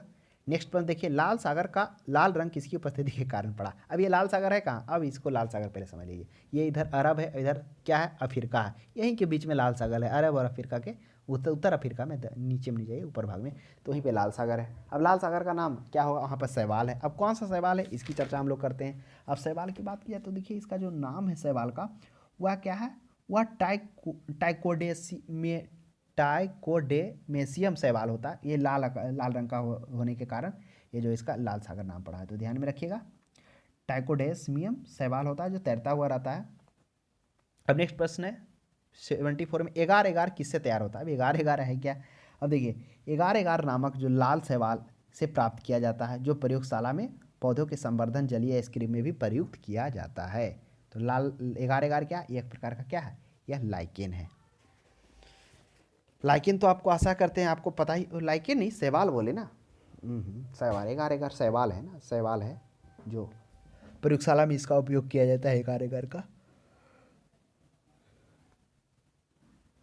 आइसक्रीम में भी इसका प्रयोग होता है। नेक्स्ट देख लीजिए, देखिए ऑप्शन में लाइकेन भी है, कवक भी है, ब्रायोफाइटा। अब देखिए इसकी चर्चा थोड़ा सा कर, लाइकेन क्या था, जिसमें हम लोगों ने देखा था कि कवक और शैवाल जब दोनों मिलते थे तो लाइकेन का निर्माण होता था, क्योंकि कवक शैवाल को रहने के लिए क्या देता था, आश्रय देता था, और इसके बदले में शैवाल उसको क्या करता था, खाना देता था। कहाँ से, प्रकाश संश्लेषण की क्रिया से बनाकर उसको जो भी बनाओ कार्बोहाइड्रेट सरकार वो इसको मिला। कवक तो कवक होता था, जो वर्गीकरण में हम लोगों ने देखा था, कवक का वर्गीकरण जो तृतीय में आता है वो कवक ही आता है ना, कोपलैंड के ये सॉरी विटेकर के द्वारा जो 5 जगत वर्गीकरण होता है। तो कवक में हम लोगों ने क्या देखा, कवक में हम लोगों ने देखा कि संवहनी उत्तक और हरित लवक इसमें नहीं पाया जाता है, ये इसलिए विषमपोषी होते हैं, अपने खाद्य पदार्थों के मतलब भोजन के लिए वो दूसरों पर उनको निर्भर रहना पड़ता है, इसलिए विविध पोषी में भी ये आते हैं, जिसमें सहजीवी कवक, परजीवी कवक, फिर उसमें मृतोपजीवी कवक देखें। उसी कवक में से एक आया क्या, खाने वाला मशरूम, कवक का ही प्रकार फंगस है। ब्रायोफाइटा हम लोग आगे देखेंगे, मतलब उस वर्गीकरण का ही भाग है। ब्रायोफाइटा पादप जगत का, ब्रायोफाइटा थैलोफाइटा, ब्रायोफाइटा में क्या होता था, इसमें भी क्या होता था, ब्रायोफाइटा के अंतर्गत में भी हम लोग देखेंगे कि इसमें भी संवहनी उत्तक नहीं पाया जाएगा, है ना, संवहन ब्रायोफाइटा में भी संवहन उत्तक नहीं होगा, गैर संवहनी होगा, ब्रायोफाइटा में बीज रहित होगा। लेकिन एक चीज़ ब्रायोफाइटा में होगा जो हम लोग आगे पढ़ेंगे, काफ़ी अच्छा चीज़ वो देखने को मिलेगा, जिसमें देखेंगे कि जो ब्रायोफाइटा है ना, ब्रायोफाइटा नहीं वो टेरिडोफाइटा है ना, तो ठीक है, ब्रायोफाइटा क्या होगा, इसमें ये गर्म स्थानों पर भी अपने आप को उगा लेता है और ठंडे स्थानों पर, इसके कारण इसको क्या कहा जाता है, पादप जगत का उभयचर के रूप में भी जाना जाता है, क्योंकि शुष्क स्थानों पर भी जीवित रह जाता है और नमी वाले वातावरण में भी अपने आप को ढाल लेता है। तो ये था एगार एगार शैवाल से तैयार होता है, जो प्रयोगशाला में उपयोग किया जाता है, आइसक्रीम में भी किया जाता है। 75 में देखिए, वनस्पति जगत के गैर हरित विषमपोषी पौधे कौन से, कह रहा गैर हरित विषमपोषी पौधे, यानी वह हरित नहीं है, कौन है, फर्न, मोसेस, फंजाई, एल्गी। अब बताइए कि गैर हरित विषम पोषित पौधे कौन से हैं, तो वह हो जाएगा फंजाई। फंजाई क्या होता है, फंजाई का हिंदी होता है कवक, है ना। तो यही कवक हैं जो गैर विषमपोषी। एल्गी होते हैं, एल्गी माने हो गया शैवाल हुआ, तो शैवाल तो होता ही है, मोसेस भी होता है, गैर हरित फर्न भी होता है, ये सभी हरित होते हैं। लेकिन फंजाई कवक नहीं होता, क्योंकि हरित लवक और इसमें गैर संवहनी होते हैं, इसमें हरित लवक और ये संवहनी ऊतक नहीं पाया जाता है। देख लिए क्षेत्र में, इसलिए वो गैर विषमपोषी हो गए।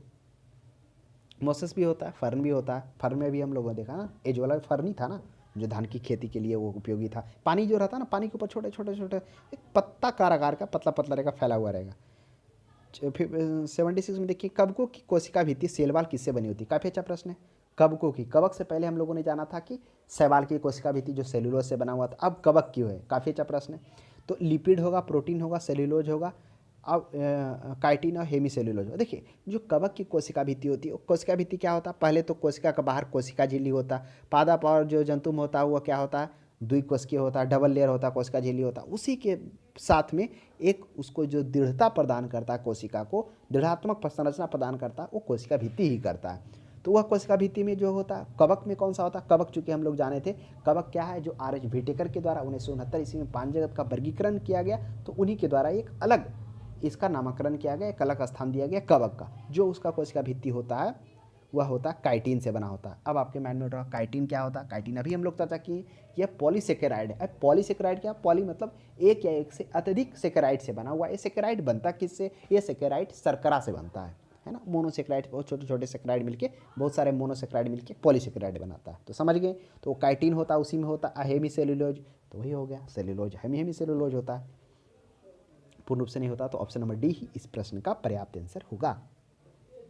और इसमें विषाणु का भी हम लोग देखे थे ना, विषाणु का जो बना हुआ होता है, ये कोशिका जो होता है, जिसमें हम लोगों ने क्या देखा था, जो कोई विषाणु में न्यूक्लिक एसिड और प्रोटीन पाया जाता है। वो तो झिल्ली की बात नहीं हुई थी, उसमें कोशिका के बारे में बताया, विषाणु में जो पाया जाता है। नेक्स्ट देख लीजिए 77 में, कवक द्वारा रिजर्व संचित भोज्य पदार्थ किसमें से? देखिए, जो कवक होता है, जो अपना भोज्य पदार्थ को जो संचित करता है, वह किस रूप में होता है? स्टार्च के रूप में होता है, तेलकाय के रूप में, अल्कोहल, ग्लाइको, देखिए ग्लाइकोजोन के रूप में होता है। अब आइए इसे समझते हैं। ग्लाइकोजन, देखिए क्या ग्लाइकोजन सिर्फ कवक में होता है? नहीं, पादप में भी, मनुष्य में भी होता है। और यही ग्लाइकोजोन के कारण क्या होता है, जब आपको कोई काम करना होता है ना, तो जल्द जो ऊर्जा चाहिए वही ग्लाइकोजन देता है, ये तुरंत कन्वर्ट होता है। बाकी अन्य रूप में वसा भी होते हैं, कार्बोहाइड्रेट भी होते हैं, लेकिन उनको थोड़ा टाइम लगता है। लेकिन क्विक आपको कहीं चाहिए तो अब ग्लाइकोजन होगा। अब ये ग्लाइकोजन बनता कैसे, उस पर हम लोग चर्चा करते हैं। देखिए, ग्लाइकोजन होता है जो ग्लूकोज के एक बहुशाखीय पॉलीसेकेराइड होता है। अभी हम लोग बताएं कि पॉलीसेकेराइड क्या होता है, जिसमें पॉलीसेकेराइड मतलब होता है इसमें बहुत सारे मोनोसेकेराइड बनेंगे। मोनोसेकेराइड, अच्छा शायद उसमें हम बोल दिए थे कि शर्करा होता है, कार्बोहाइड्रेट मानी कार्बोहाइड्रेट होता ही है ना, वही पॉली कार्बोहाइड्रेट हो जाता है। तो पॉलीसेकेराइड का मतलब वही हो गया कि बहुत सारा कार्बोहाइड्रेट मिल मिल के क्या बनाएगा, वह एक तरह से मोनोसेकेराइड बनेगा, बहुत सारा मोनोसेकेराइड बनेगा तो पॉलीसेकेराइड बन जाएगा। वह जो सेकेराइड होता है वह किससे बनता है? वो कार्बोहाइड्रेट होता है। तो वही हो गया, ग्लाइकोजोन के रूप में होता है, उसको किए हुए रहता है एकत्र। नेक्स्ट देख लिए 78 में, सभी कवक सदैव क्या होते हैं? अब सभी कवक क्या होते हैं? ऑप्शन में है परजीवी, स्वपोषी, मृतोपजीवी। सदैव मतलब सदैव पूछ रहा है, तो कवक हम लोग पढ़े थे, कवक का ठीक है, कवक का जो पोषण वो 3 प्रकार से कहता है। इसमें हम लोग देखे थे, कुछ स्वपोषी भी था, स्वपोषी नहीं बोलिए, सहजीवी था, परजीवी था और मृतोपजीवी था। स्वपोषी तो था ही नहीं, तो ये दोनों तो था। लेकिन करा सदैव विविध पोषी, विविध पोषी इसलिए क्योंकि वह मुख्यतः जो होते हैं वह अपना भोजन के लिए अन्य जीवों पे ही निर्भर रहते हैं, क्योंकि उसमें हरित लवक और संवहनी ऊतक नहीं पाया जाता। संवहनी ऊतक क्या होता था, जब हम लोगों ने देखा संवहनी ऊतक जो पौधों में और जंतुओं में तरल पदार्थ को, लसिका को, खून को एक जगह से दूसरी जगह ले जाने के लिए जो आवश्यकता होती है, उसी को हम लोग संवहन ऊतक कहते हैं। तो ये विविध पोषित हो जाएगा।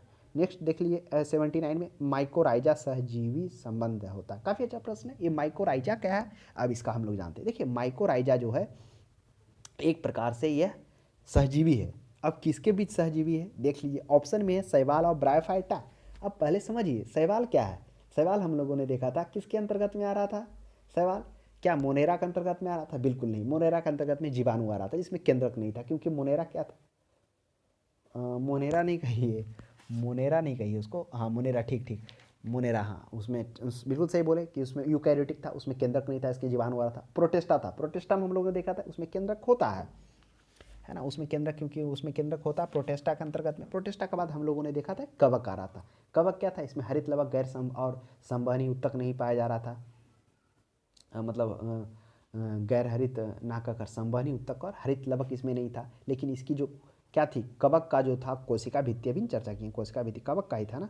हाँ, कवक की जो कोशिका भित्ति थी वह काइटिन और हेमोसेलुलोज की बनी हुई थी उसमें। अब यहाँ पर तो चलिए कवक भी देख ले, कवक से आगे बढ़िए, कवक के बाद था क्या, पादप। पादप आया, तो पादप जगत को 3 भागों में बांटा गया था, कौन कौन, थैलोफाइटा, ब्रायोफाइटा और टेरिडोफाइटा। तो जो पहला क्या आता है, पहला आता थैलोफाइटा। अब थैलोफाइटा क्या था, थैलोफाइटा था जिसमें जड़, तना और पत्ती में विभाजित था, उसी को हम लोग थैलोफाइटा कह रहे थे। जो क्या हो रहा था, जिसमें जड़ तना में विभाजित नहीं हो, जिसमें जड़, तना और पत्ती का विभाजन नहीं हो, वो आ रहा था किस में, थैलोफाइटा के अंतर्गत में। यानी इसका जो संरचना होता था एकल संरचना होता, थैलस के रूप में होता था। इसमें जो मुख्यतः एक थैलोफाइटा है, तो थैलोफाइटा के अंतर्गत में आप देखेंगे कि इसमें जो जनन होता है ना, वह अलैंगिक जनन होता है। अलैंगिक मतलब जिसमें शुक्राणु का अंडाणु में बिना मिले होता है, जनरली जो होता है लैंगिक होता है, सेक्सुअल होता है, तो इसमें अलैंगिक जनन होता है। वही आता था ब्रायोफाइटा में। तो वही ब्रायोफाइटा के अंतर्गत में क्या आ रहा था, शैवाल आ रहा था। तो ही शैवाल, जो कहता है शैवाल भी हम लोग बहुत देखें, जिसको 11 क्रम वर्गीकरण किया गया। तो जो माइकोराइजा होता था वह कवकों और उच्च पौधों की जड़ें हैं। तो अब देखिए कवकों और उच्च पौधों की जड़ों, देखिए माइकोराइजा कवक है। अब यह क्या होता है, पौधों, उच्च पौधों की जड़ों क्यों बोला जा रहा है, जो पौधे होते हैं पौधों के जड़ों में ये उपस्थित होता है, और ये पौधे के जड़ों में रहता है, और पौधे के जड़ों से वह जो भोजन वृक्ष जो होता है, जो अपना भोजन बनाता है, उस भोजन से इसको क्या हो जाता है, वह अपना भोजन क्या करता है, जो पौधे बनाए उस भोजन से कवक को क्या मिल गया, खाना मिल गया। और यह कवक क्या होता था, यह कवक पौधों के लिए क्या करता था, जो ज़मीन से है खनिज लवण हो गया इत्यादि हो गया, ये सभी किसको दे रहा है, ये पौधों को दे रहा है। तो ध्यान में रखिएगा, यही है माइकोराइजा, जो कवक और उच्च जड़ों के बीच में पाया जाता है ना। तो कवक क्या करेगा, उच्च पौधे के जड़ में रहेगा, पौधों को ये क्या करेगा, खनिज लवण देगा, पोषक तत्व देगा, फास्फोरस इत्यादि मिट्टी से लाकर ये देगा, और फिर ये जो है कवक का भोजन कौन देगा, यह देगा पौधे की जड़, यानी पौधे से मिलेगा इसको शर्करा कार्बनिक सही पदार्थ, तो ये हो जाएगा माइकोराइजा। काफ़ी अच्छे अच्छे प्रश्न हैं जिसमें आपको देखेंगे कवक का किस तरह से स्थान है। नेक्स्ट देखते हैं हम लोग सी में, वृक्षों की छालों पर उगने वाले कवक को क्या कहते हैं। अब देखिए वृक्षों की छालों पर, चूँकि देखिए हम लोगों ने अभी पढ़ा कि कवक ठीक है, क्या हो गया, ये माइकोराइजा है ना, माइकोराइजा सजीवन संबंध, क्योंकि कवक का जो अपना जो प्रजनन करता है वह सहजीवी और हो गया, परजीवी हो गया, मृतोपजीवी, इन्हीं माध्यम से वो करता है। तो कभी वृक्ष के छाल में मिलेगा, कभी वृक्ष के जड़ में मिलेगा, कभी तना में मिलेगा। तो उन सभी से जो प्रश्न बनते हैं, जो जहाँ पर कौन कौन सा फंगस कायम होता है, उसकी चर्चा हम लोग करेंगे। तो अब देखिए हम लोग यहाँ पे देखते हैं वृक्षों की छाल पर उगने वाले, देखिए वृक्षों की छाल पर जो उगता है उसे हम लोग कोर्टिकोलस कहते हैं। ये कोर्टिकोलस क्या है, ये वृक्ष की छाल पर कवक पाया जाता है ना, उसको कोर्टिकोलस। ये सेक्सिकोलस क्या है, देखिए साक्षी नहीं, सेक्सिकोलस होता है जो आप देखेंगे कि लकड़ी पर, बिना छाल वाले लकड़ी पर उगेगा, उस कवक को सेक्सिकोलस कहेंगे। और भी है क्या, हाँ और भी है, एक है सेक्सिकोलस। सेक्सिकोलस हम गलत बोल दिए, चट्टानों पर है जी। सेक्सिकोलस जो होता है चट्टानों पर पाया जाने वाला कवक है, और जो बिना छाल वाले यानी लकड़ी पर जो पाया जाता है उससे हम लोग ये कहते हैं लिग्निकोलस है ना। तो ध्यान में रखिएगा वो लिग्निकोलस। तो वृक्षों की छाल पर कोर्टिकोलस, आगे भी अध्ययन है इसका। नेक्स्ट देखिए गोबर पर उगने वाला कवक कौन है, काफ़ी अच्छा प्रश्न है। सक्सिकोलस है, टेरिकोलस है, कोर्टिकोलस, कोरिपोलस है। तो कोर्टिकोलस तो हम लोग देख लिए, कोर्टिकोलस वृक्ष की छाल पर उगने वाला था, और सेक्सिकोलस भी हम लोग देख लिए, सेक्सिकोलस चट्टानों पर उगने वाला कवक था। बच गया ऑप्शन टेरिकोलस और कोप्रोफिलस। तो आ जाइए इसे हम लोग देखते हैं, तो वह हो जाएगा कोप्रोफिलस। ये देखिए कोप्रोफिलस क्या होता है, ये जो कोप्रोफिलस होता है इसके बारे में थोड़ा सा जानिए। क्या होता है, ये कवक होता है, पौधों पर अपना बीजाणु को छोड़ देता है ना। अब वो होता है जो बीजाणु पर छोड़ दिया, अब वहाँ पर क्या है, जानवर आए, उसको चरें, खा गए, पेट में गया, और पेट में गाने के बाद जब वो गोबर दिया फिर से वो संवर्धन के रूप में आता है, यानी पेट के रूप में सुसुप्त अवस्था में वो नहीं बढ़ता, लेकिन वो उसका माध्यम होता है, वो चला जाता है। इसी कारण बहुत दूर दूर तक ये देखने को मतलब बोला जाता है कि जहाँ पर नहीं है बहुत करोड़ों करोड़ों दूरों तक भी मिलता है। कारण यही होता है कि उत्सर्जित किए जाते हैं और फिर ये बीजाणु मल पर अंकुरित हो जाते हैं। तो देख रहे हैं किस तरह से वह पौधे से फिर पेट में गया, पेट से फिर वो उस तरह सुसुप्त, पेट में उसका ऐसा नहीं, पेट में जाने के बाद वो जो अम्ल होता है वह हम लोग उसको ख़त्म कर पाता, वो मतलब कहिए कोई एक्टिविटी नहीं करता, लेकिन जैसे गोबर के रूप में जब बाहर आता है तो फिर से पुनः संवर्धन कर लेता है। कोप्रोफिलस। नेक्स्ट देख लेते हैं 82 में कहा निम्न में से किसमें क्लोरोफिल नहीं होता है। यह भी काफ़ी अच्छा प्रश्न, किसमें क्लोरोफिल नहीं होता, शैवाल में नहीं होता, ब्रायोफाइटा, टेरिडोफाइटा, कवक। अब आइए बारीकी से थोड़ा अध्ययन करते हैं। क्लोरोफिल यानी कि जिसके माध्यम से वह अपना खाना बनाएगा। तो अब है ऑप्शन में शैवाल है, तो शैवाल तो माइंड में उठ रहा होगा, जैसे आ रहा है कि शैवाल अपना खाना खुद बना रहा है, इसलिए तो वो लाइकेन के लिए वह जो वो कवक के लिए क्या कर रहा था, भोजन के रूप में उसको दे रहा था, और वह सहजीवन बना जिसे हम लोग जो कवक बना रहा था वो क्या कहला रहा था, वह हेलोटोइज्म भी कहला रहा था, कवक और शैवाल के मध्य जो सहजीवी संबंध था। तो चलिए शैवाल तो बिल्कुल होगा ही होगा, क्लोरोफिल इसमें होता है, लेकिन इसका क्लोरोफिल नहीं होता। अब आइए ब्रायोफाइटा और टेरिडोफाइटा कवक के बारे में देखते हैं। ब्रायोफाइटा क्या था, याद करिए, जब हम लोग में जीव जगत का वर्गीकरण जो किया गया था किसी आर्यज वेटिकर द्वारा, तो 5 जगत का किया गया था, मोनेरा, प्रोटेस्टा, कवक, पादप और जंतु। तो मोनेरा क्या था, मोनेरा जो था वह था प्रोकैरियोटिक था, यानी उसमें केंद्रक नहीं था। मोनेरा में, प्रोटेस्टा में यूकैरियोटिक था जिसमें केंद्रक था। उसके बाद कवक क्या देखें, कवक में हम लोगों ने देखा कि उसमें हरित लवक नहीं पाया जा रहा था, और क्या ना गैर संवहनी था, जिसमें वो अपना हरित लवक और गैर संवहनी होने के कारण वह दूसरों पर आश्रय था, जिसके कारण वह सहजीवी के बाद हो गया ये परजीवी और मृतोपजीवी के रूप में अपना भोजन कर रहा था, इसके कारण कवक को विषमपोषी भी कहा गया था। जिसमें से हम लोगों ने देखे थे सहजीवी के संबंध में, जिसमें बहुत सारे कवक जो अपना योगदान दे रहा था, जैसे गोबर में जो उग रहा था कवक जो कोप्रोपिलस कर रहे थे, और भी कवक था जो लाइकेन बनाने में भी सहयोग दे रहा था। और एक तो वह माइकोराइजा में तो वो क्या था, वो तो शैवाल था ना, एक प्रश्न था ना माइकोराइजा वाला, तो उसमें तो हाँ उसमें भी वो कवक ही था, शैवाल नहीं था, वो भी कवक था। तो हाँ शैवाल किस में था, शैवाल था वो हाइड्रा वाला में, शायद वो प्रश्न अभी नहीं आया है या फिर चर्चा होगा, है ना, वो हाइड्रा के साथ बनाएगा अपना सहजीवन, एक शैवाल भी ऐसा रहेगा। तो अब देख लिए तो क्लोरोफिल नहीं होता था ब्राइफ, हाँ तो हम लोग शैवाल में थे, हम लोग कवक पर थे ना, तो कवक के बाद अब आ जाइए पादप। पादप जगत को 3 जगत में बांटा गया, 3 प्रकार से। कौन कौन बांटा गया, पहले थाइलोफाइटा, ब्रायोफाइटा और टेरिडोफाइटा। तो जो थैलोफाइटा है, थैलोफाइटा के अंतर्गत में क्या हो रहा था, इसमें जो थैलोफाइटा होता था यह पादप के शरीर का विभिन्न संरचनाओं, जैसे जिसमें जो पादप शरीर होता है उसका संरचना क्या होता है, जड़, तना, पत्ता, ये सब होता है। लेकिन जो ब्रायोफाइटा के अंतर्गत, थैलोफाइटा के अंतर्गत में आता है, उसमें क्या होता है, थैलोफाइटा में जो होता है ना ही जड़ होता है, ना ही तना होता है, ना ही पत्ता होता है। और क्या होता है, इसमें जो विकास होता है ये भ्रूणीय अवस्था में होता है, यानी कि कहने का मतलब एकल संरचना थैलस के रूप में होता है ना। इसमें संवहन एवं यांत्रिक ऊतकों का अभाव होता, नहीं तो नहीं कह सकते, लेकिन अभाव होता है ना।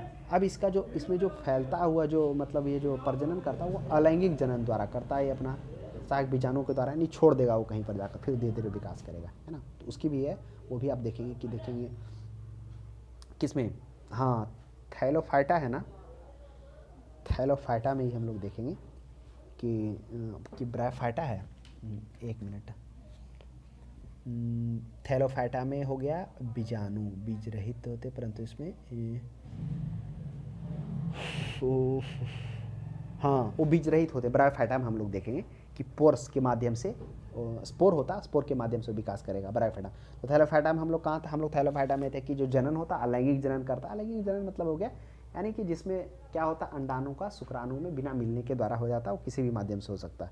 उसी में से थैलोफाइटा के अंतर्गत में क्या आ रहा था, शैवाल आ रहा था। शैवाल तो आ गया, तो शैवाल क्या हो गया, एक क्लोरोफिल इसमें होता है, चलिए नहीं। अब ब्रायोफाइटा, अब थैलोफाइटा के बाद ब्रायोफाइटा। अब ब्रायोफाइटा में क्या होता है, अब ब्रायोफाइटा में क्या हो जाएगा, इसमें गैर संवहनी और बीज रहित समूह पादप होता। अब बीज रहित होता, बीज नहीं होता, लेकिन फिर भी ये अपना जो प्रजनन करता है वो आगे जो बढ़ता है उसका मुख्यतः। अब देखेंगे एक प्रश्न आगे आपको देखने को मिलेगा, क्या देखने को मिलेगा कि बीजों की प्रकृति किस में उत्पन्न होती, प्रकृति सिर्फ होता है बीजों का, लेकिन वो बीज के करता नहीं, जिसमें वो स्पोर देखेंगे कि वो अपना स्पोर छोड़ देता है, किसी भी जीवाणु में गया, किसी की जीव में गया तो स्पोर छोड़ देता है, वही स्पोर धीरे धीरे बढ़ जाता है, तो ब्रायोफाइटा होता है, उस माध्यम से वृद्धि करता है। तो ब्रायोफाइटा में क्या होता है, क्लोरोफिल यानी कि हरित लवक, बीज रहित और गैर संवहनी होता है। चलिए हरित लवक का तो चर्चा। अब टेरिडोफाइटा में आ जाइए। टेरिडोफाइटा क्या होगा, वही हो गया ब्रायोफाइटा के बाद टेरिडोफाइटा। अब यही टेरिडोफाइटा क्या होगा, यह भी बीज रहित संवहनी पादप होगा। ये पादप बीजाणु द्वारा प्रजनन करेंगे, है ना, टेरिडोफाइटा। तो ये जो स्पोर्स के माध्यम से होता है यही टेरिडोफाइटा करेगा, ब्रायोफाइटा नहीं, जो हम अभी शायद मतलब उसकी चर्चा किए थे कि जो बीजाणुओं के द्वारा होता है, नहीं बीज के द्वारा नहीं करता है ना। तो ब्रायोफाइटा को तो क्या प्राणी जगत का भयचर कहते हैं, क्योंकि ये नरम और शुष्क दोनों जगह पर अपने आप को क्या कर लेता है, उगने की, जीवित रखने की क्षमता होता है, के कारण ब्रायोफाइटा को। तो टेरिडोफाइटा, ये टेरिडोफाइटा होगा जो स्पोर्स के माध्यम से देखेंगे बाद में क्या करेगा, वो अपना मतलब विकास करेगा धीरे धीरे वो। तो कवक हो जाएगा। कवक में क्या होता है, इसमें कुछ नहीं होता कवक में, इसकी चर्चा हम लोग कर चुके हैं। कवक क्या होता है कि हरित लवक इसमें नहीं पाया जाता है, ना ही ये गैर संवहनी भी होता है। तो इसी के कारण तो अपना जो भोजन होता है दूसरों पर डिपेंड रहते हैं, सहजीवी, परजीवी और मृतोपजीवी के रूप में भोजन करता है। देख लीजिए 83 में आलू का लेड ब्लाइट उत्पन्न करता है। आलू का जो लेड ब्लाइट होता है ये किसके कारण होता है? ऑप्शन में है, देखिए इस चारों ऑप्शन में देखिएगा, पहला में है एब्यूगो कैंडिडा, बी में है फ्यूजेरेमिया मोनिलीफॉर्म। देखिए सबका चर्चा हम लोग नहीं करेंगे, इसका जो प्रश्न है ना उसी को हम लोग चर्चा करते हैं। बाकी अगर आप देखते चलेंगे ना तो सीरीज में बाकी सब भी समझने को मिल जाएगा। तो जो आलू का रोग हो रहा है वह मुख्यतः जो हो रहा है फाइटोथोफेरिया, यही जो ऑप्शन नंबर सी है, इन्फेस्टेंसस के द्वारा हो रहा है। अब ये क्या है, इसमें देखिए कैसा होता है आलू का लेड ब्लाइट, या पुष्प एवं बीज का निर्माण इसमें नहीं होता है ना आलू लेड में। ऐसे देखिए पुष्प बीज अच्छा ये तो हो गया, इसमें नहीं होता ना, फाइटो इन्फेस्टेसिस में नहीं होता इसको। चलिए तो इसमें क्या है, हाँ आलू इसमें नहीं निर्माण होता है पुष्प का, ये क्या बोल रहा है ब्रायोफाइटा में पुष्प नहीं बनता, और टेरिडोफाइटा में भी नहीं बनता, पुष्प नहीं देखने को मिलेगा आपको, है ना। पुष्प आपको देखने को मिल जाएगा टेरिडोफाइटा का ही जो है ना आवृत बीजी वाले भाग में। आवृत बीजों को इंग्लिश में एंजियोस्पर्म कहेंगे, जिसमें तना भी होगा, जड़ भी होगा। तो आलू का लेड ब्लाइट से तुषार रोग भी कहा जाता है आलू के लिए, है ना। तो ध्यान में देंगे, आलू तुषार भी कहा जाता है। 2 सप्ताह में अगर यह रोग जैसे ही हो जाता ना आलू के पत्ती पर, 2 सप्ताह में समझिए सड़ जाता। कहीं कहीं आप आलू भी लेते होंगे ना तो देखिएगा वहाँ सड़ा भाग मरेगा, धीरे धीरे वो बढ़ता जाता है, वही होता है। इसी के कारण आलू रेड ब्लाइट के कारण वो होता है, जो गहरा हरा रंग के जो उसके पत्ते होगा, पहले गहरा हरा रंग से बैगनी काले रंग का हो जाता है, और फिर उसके बाद उसका ग्रोथ रुक जाता है। नेक्स्ट देख लीजिएगा, डबल रोटी के निर्माण में काम आने वाला, काफ़ी अच्छा प्रश्न। अब डबल रोटी कैसे बनता है, वही जो होता आटा होता है, मैदा होता है, उसके गूंथने के बाद क्या होता है उसमें खमीर मिला दिया जाता है, और खमीर जो होता है वही साइकोमाइरेजी सेरेवेसी होता है ना। तो कवक दे दिया तो कोई दिक्कत नहीं, कवक भी होता है। थोड़ा कवक और ईस्ट में अंतर है, ऐसा बात नहीं है। कवक जो मुख्यतः क्या होता है, कवक आप देखेंगे कि जो कार्बनिक पदार्थ होता है उसमें वो काम आता है, लेकिन जो ईस्ट होगा वो आपको किण्वन में आएगा काम। तो वही होता है, जब क्या होता है, जब आटा को गूँथा जाता है, गूँथने के बाद उसमें ईस्ट मिलाया जाता है, वही ईस्ट सैक्रोमाइसिस सेरेवेसी होता है, और वही वो CO2 का उत्पादन करता है, जिसके कारण वो CO2 के उत्पादन के कारण वो स्पंजी भी हो जाएगा, तो सैक्रोमाइसिस सेरेवेसी हो जाएगा। अब पेनिसिलियम क्या है, देखिए पेनिसिलियम का निर्माण पेनिसिलियम है ना, हाँ देखिए पेनिसिलिन का निर्माण पेनिसिलियम नामक पौधे से ही होता है। ये पौधा उगता है कहाँ, सड़े गले मांस पर, सब्जी पर, ये सब पर ये उगता है, और उसी पौधे से पेनिसिलिन प्राप्त हुआ। और इसी पेनिसिलिन की खोज के लिए अलेक्जेंडर फ्लेमिंग को क्या मिला, 1945 ईस्वी में इसका क्या हुआ, उसके लिए नोबेल पुरस्कार दिया गया। साथ में एक और थे, ये रोल्फी करके थे, उनको संयुक्त रूप से दिया जाता है। हालांकि इसकी खोज तो 1928 ईस्वी में हो जाता है, लेकिन इसको चिकित्सीय रूप में प्रयोग करने में समय लग जाता है, लगभग 13 वर्ष लग जाता है। तो पेनिसिलिन क्या है, पेनिसिलिन एक प्रकार का कवक है, जो आप हम लोग आगे पढ़ेंगे कि सबसे पहला जो है एंटीबायोटिक यही पेनिसिलियम खोजा गया था। ये पेनिसिलिन जो होगा आप आगे देखेंगे कि क्या होगा, संकीर्ण स्पेक्ट्रम प्रतिजीवी होगा। ये जो स्पेक्ट्रम प्रतिजीवी 2 तरह का होता है, विस्तृत एक संक्रम। विस्तृत वाला होता है जो मतलब ग्राम ग्राही होता है, यानी ग्राम पॉजिटिव भी होता है, ग्राम निगेटिव भी होता है, इन दोनों तरह का होता है, यानी दोनों तरह के जो होते हैं ना सूक्ष्म जीव, उस पर वो प्रभावी होता है। तो पेनिसिलिन, हालांकि पेनिसिलिन क्या है, पेनिसिलिन जो है ग्राम ग्राही है, ग्राम पॉजिटिव है, तो ये संकीर्ण में आता है। लेकिन इसके द्वारा जो संश्लिष्ट होकर 2 बनेगा, पेनिसिलियम और एमोक्सिसिलिन बनेगा ना, वो रहेगा ये संतृप्त रहेगा। तो चर्चा आगे है इसकी। तो ये कवक हो जाएगा। पेनिसिलियम की खोज क्या अलेक्जेंडर फ्लेमिंग किए थे। देखिए इसके साथ में और भी थे, मतलब हाँ खोज तो ही किए थे 1928 ईस्वी में, लेकिन जब इसको चिकित्सीय रूप में अलग करने के लिए 13 वर्ष लगा था, 1945 ईस्वी में इनको अवार्ड मिला था। साथ में एक और थे, नाम रोल्फी, शायद हमें थोड़ा देख लीजिए, डब्लू रोल्ची थे। नेक्स्ट 87 में देखिए, अर्गोट किससे प्राप्त होता है, काफ़ी अच्छा प्रश्न। अर्गोट क्या होता है, राइजोबियम है, कैल्बिसेप्स है, फाइटोमोनस है, एल्ब्यूगो है। अब अर्गोट प्राप्त किससे होता है, अब अर्गोट है क्या, पहले हम लोग ये जानते हैं, है ना। देखिए अर्गोट होता है, यह मुख्यतः एक प्रकार से क्या है, मतलब कहिए कि एक तरह से ये विषाक्त पदार्थ ही है, ज़्यादा सेवन करने से मृत्यु भी हो सकता है। तो ये मतलब जो प्रसव होता है ना, जिसको हम लोग डिलीवरी बोलते हैं, तो उसमें जब असामान्य रक्त स्त्राव होता है तो उसको रोकने के लिए ये अर्गोट दिया जाता है। ये मुख्यतः आपको फंगस है, ये फंगस मिलेगा कहाँ आपको, जनरली कहाँ उत्पादन इसका हो जाता है, राई में विशेषकर ये फफूंद लग जाता है ना। तो इसका है, यही फंगस है ये, तो हो सकता है ये भी पूछ दे अर्गोट क्या है, तो फंगस है। क्लेविसेप्स यही है, क्लेविसेप्स पर प्यूरिया होता है ना। नेक्स्ट देख लीजिए, औद्योगिक उत्पाद स्तर पर पेनिसिलिन प्राप्त किससे किया जाता है? काफ़ी अच्छा प्रश्न है। अब सभी में पेनिसिलियम लगा हुआ है, लेकिन औद्योगिक स्तर पर है तो उसका हो जाता है पेनिसिलियम क्राइसोजेनम से प्राप्त होता है औद्योगिक स्तर पर, जिसमें हम लोगों ने ये जाना कि पेनिसिलियम पौधे से किस तरह से पेनिसिलिन बना, है ना। फिर उस पेनिसिलिन से संश्लिष्ट होकर, जिसमें हम लोगों ने देखा कि विस्तृत स्पेक्ट्रम प्रतिजीवी और संकीर्ण एंटीबायोटिक, है ना, इससे एंटीबायोटिक भी बनाया गया यही पेनिसिलिन से, जो तपेदिक में काम आता है।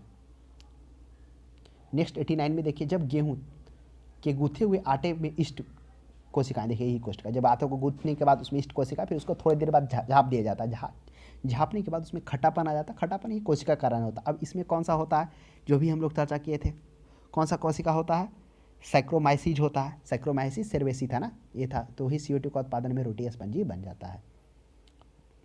नेक्स्ट देख लीजिए, नेक्स्ट हम लोग आ जाते हैं ईस्ट अभी चर्चा किए थे। देखिए ईस्ट और कवक में क्या अंतर है, तो थोड़ा सा इस अंतर को भी हम लोग समझेंगे कि कवक और ईस्ट में क्या है, क्योंकि अगर ये समझ जाएंगे तो थोड़ा अच्छा रहेगा। ईस्ट देखिए क्या होता है, ईस्ट जो होता है वह खमीर हम लोग बोलते हैं। ईस्ट का हिंदी क्या हो गया, खमीर हो गया है, ईस्ट इंग्लिश है। तो खमीर होता है, खमीर मुख्यतः जो होता है किण्वन प्रक्रिया में इसका उपयोग किया जाता है, और जो फंगस होता है जिसको कवक बोलते हैं वह कार्बनिक पदार्थों के अपघटन में प्रयोग किया जाता है, अहम भूमिका निभाता है। और कुछ कवक हम लोग भोजन के रूप में भी उपयोग कर रहे थे, और कुछ कवक क्या हो रहा है, एंटीबायोटिक दवाओं के उत्पादन में भी काम आ रहा था, और कुछ कवक क्या हो रहे थे, शैवाल के साथ सहजीवी निर्माण भी कर रहे थे।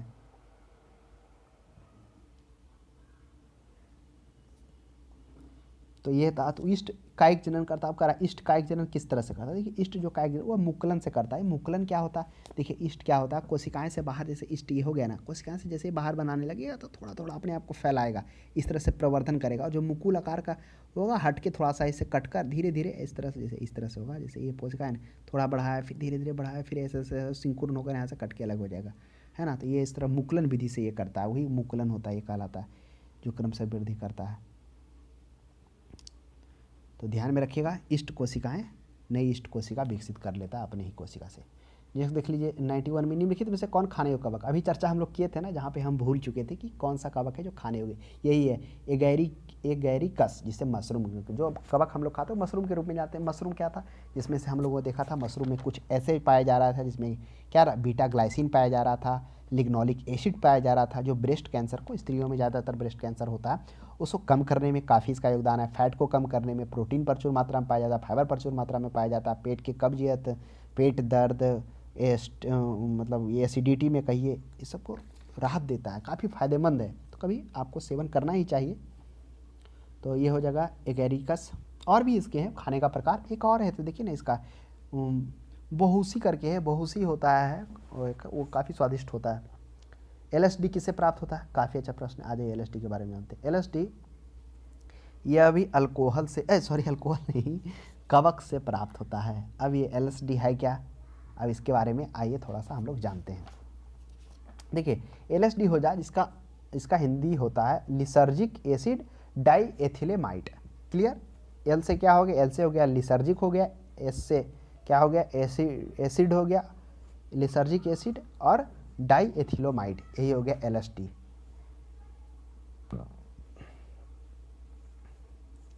तो ये किससे प्राप्त होता है, कवक। इसमें देखिए क्या होता है, इसको मतलब ये जो कहा जाता है ये अर्ध संश्लेषित औषधि है।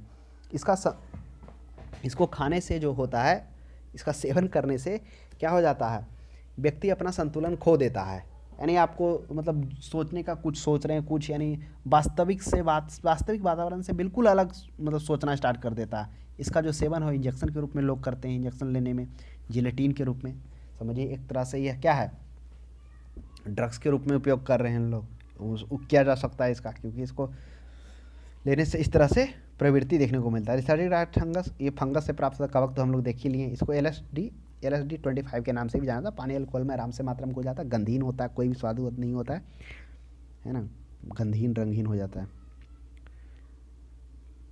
नेक्स्ट, विस्तृत स्पेक्ट्रम प्रतिजैविक किससे उत्पादन होता है। अब विस्तृत अभी चर्चा देखिए किए थे संकीर्ण स्पेक्ट्रम प्रतिजैवी और प्रतिजैवी क्या यह होता है एंटीबायोटिक। एंटीबायोटिक होता है वो एंटीबायोटिक उसे कहते हैं जो किसी अन्य सूक्ष्म जीव के विकास को या वृद्धि को या तो नाश कर देता हो या फिर क्या कर देता, कम कर देता। वैसे सूक्ष्म जीव जो क्या करते हो, हानि पहुंचा रहे हैं शरीर को, तो उनके विकास को, उनकी वृद्धि को जो रोकता है उसी को प्रतिजैवी कहते हैं। तो एक होता है विस्तृत प्रतिजैवी, एक होता है संकीर्ण। विस्तृत माने हो गया कि वो 2-3 में काम कर रहा है, जैसे खुजली हो गया तब भी, कहीं कट गया तब भी, इस प्रकार से मतलब मल्टीपस में काम होता है। तो उसमें से करा वही विस्तृत स्पेक्ट्रम। विस्तृत स्पेक्ट्रम में मुख्यतः ग्राम ग्राही यानी ग्राम पॉजिटिव और ग्राम निगेटिव दोनों प्रकार के जीवाणु के विस्तृत को विनाश करने की जो क्षमता होती है उसे विस्तृत कहते हैं। तो इसमें से स्ट्रेप्टोमाइसिन भी सभी आप देख रहे हैं ना, सभी है जो एंटीबायोटिक है, लेकिन आप जो स्ट्रेप्टोमाइसिन है यह विस्तृत है, यानी ग्राम पॉजिटिव भी ग्राम निगेटिव भी है, यानी बहुत सारे रोगों में, यानी एक तरह कटने में भी, खुजली में भी, यानी जहाँ जहाँ हुआ उसमें आपको क्या करेंगे, जो जीवाणु है वहाँ पर जो सूक्ष्म जीव है उसकी वृद्धि को विनाश करेंगे, रोकेंगे, दोनों प्रकार में। तो स्ट्रेप्टोमाइसिन, इस स्ट्रेप्टोमाइसिन पर काम कौन करेगा, बैक्समैन काम करेगा। आप देखेंगे बैक्समैन काम करेगा। इस बैक्समैन को काम करने के लिए उनको 1952 में इस पर नोबेल अवार्ड दिया जाएगा। जब वो नोबेल प्राइज देते हैं तो लेने से मना कर देते हैं और वो बोलते हैं कि उनके सहायक जो होते हैं एक लैब साइंटिस्ट होते हैं उनको दिया था। लेकिन जब जो वहाँ पे जो नोबेल का जो समिति होता है वो बोलता है कि वो तो सिर्फ एक लैब टेक्नीशियन के रूप में है, मतलब तो इसलिए मतलब इसके जो मेन है हकदार वो है कौन है, बैक्समैन है। तो आगे चर्चा करेंगे। तो विस्तृत स्पेक्ट्रम प्रतिजीवी कौन हो जाएगा, वह स्ट्रेप्टोमाइसिन हो जाएगा। पेनिसिलियम हो जाएगा, पेनिसिलियम से पेनिसिलिन प्राप्त होगा, वह ग्राम पॉजिटिव है, वह संकीर्ण स्पेक्ट्रम प्रतिजैवी में आता है। लेकिन इसी के पेनिसिलिन से जो संश्लेषित होकर बनेगा कौन कौन पदार्थ बनेगा, एम्पिसिलिन बनेगा और एमोक्सिसिलिन बनेगा, ये दोनों बनेगा। यह होगा क्या होगा, विस्तृत ना होकर क्या होगा, संकीर्ण होगा, वो विस्तृत होगा, इससे जो बनेगा संश्लिष्ट होगा। तो स्ट्रेप्टोमाइसिन का परीक्षण किसने किया था, बैक्समैन किया था। कब किए थे, इसके लिए उनको 1952 में नोबेल अवार्ड भी दिया गया था। तो ये जान लीजिए क्या होता है, यह विभिन्न प्रकार के जो होते हैं उसमें भी काम आता है। एक किसी स्पेशलिस्ट के लिए स्ट्रेप्टोमाइसिन नहीं होता, बहुत सारे रोगों में आ जाता है।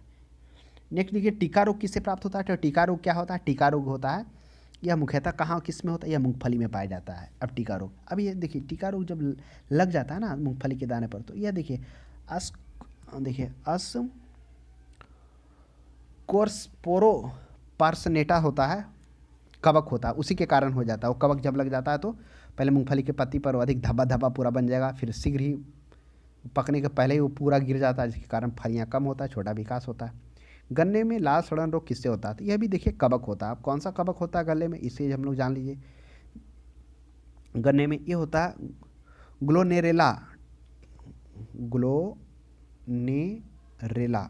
ग्लोनेरेला टुकुमेनिस नामक कवक से होता है, टुकुमेंसिस नामक कवक से। यही जो कवक होता है ना, जब ये लग जाता है तो वही लाल लाल रंग का हो जाएगा। तो बोला जाता है कि अगर कभी खेतों में ये लग जाए तो अगर आपको शुरुआती में प्रतीत हो रहा है तो उस पेड़ को पौधे सहित लाकर बाहर में नष्ट कर देना चाहिए बिल्कुल। और अगर आप दाब रहे हो तो उसमें क्या हो, वहाँ पर इसका छिड़काव कर देना चाहिए,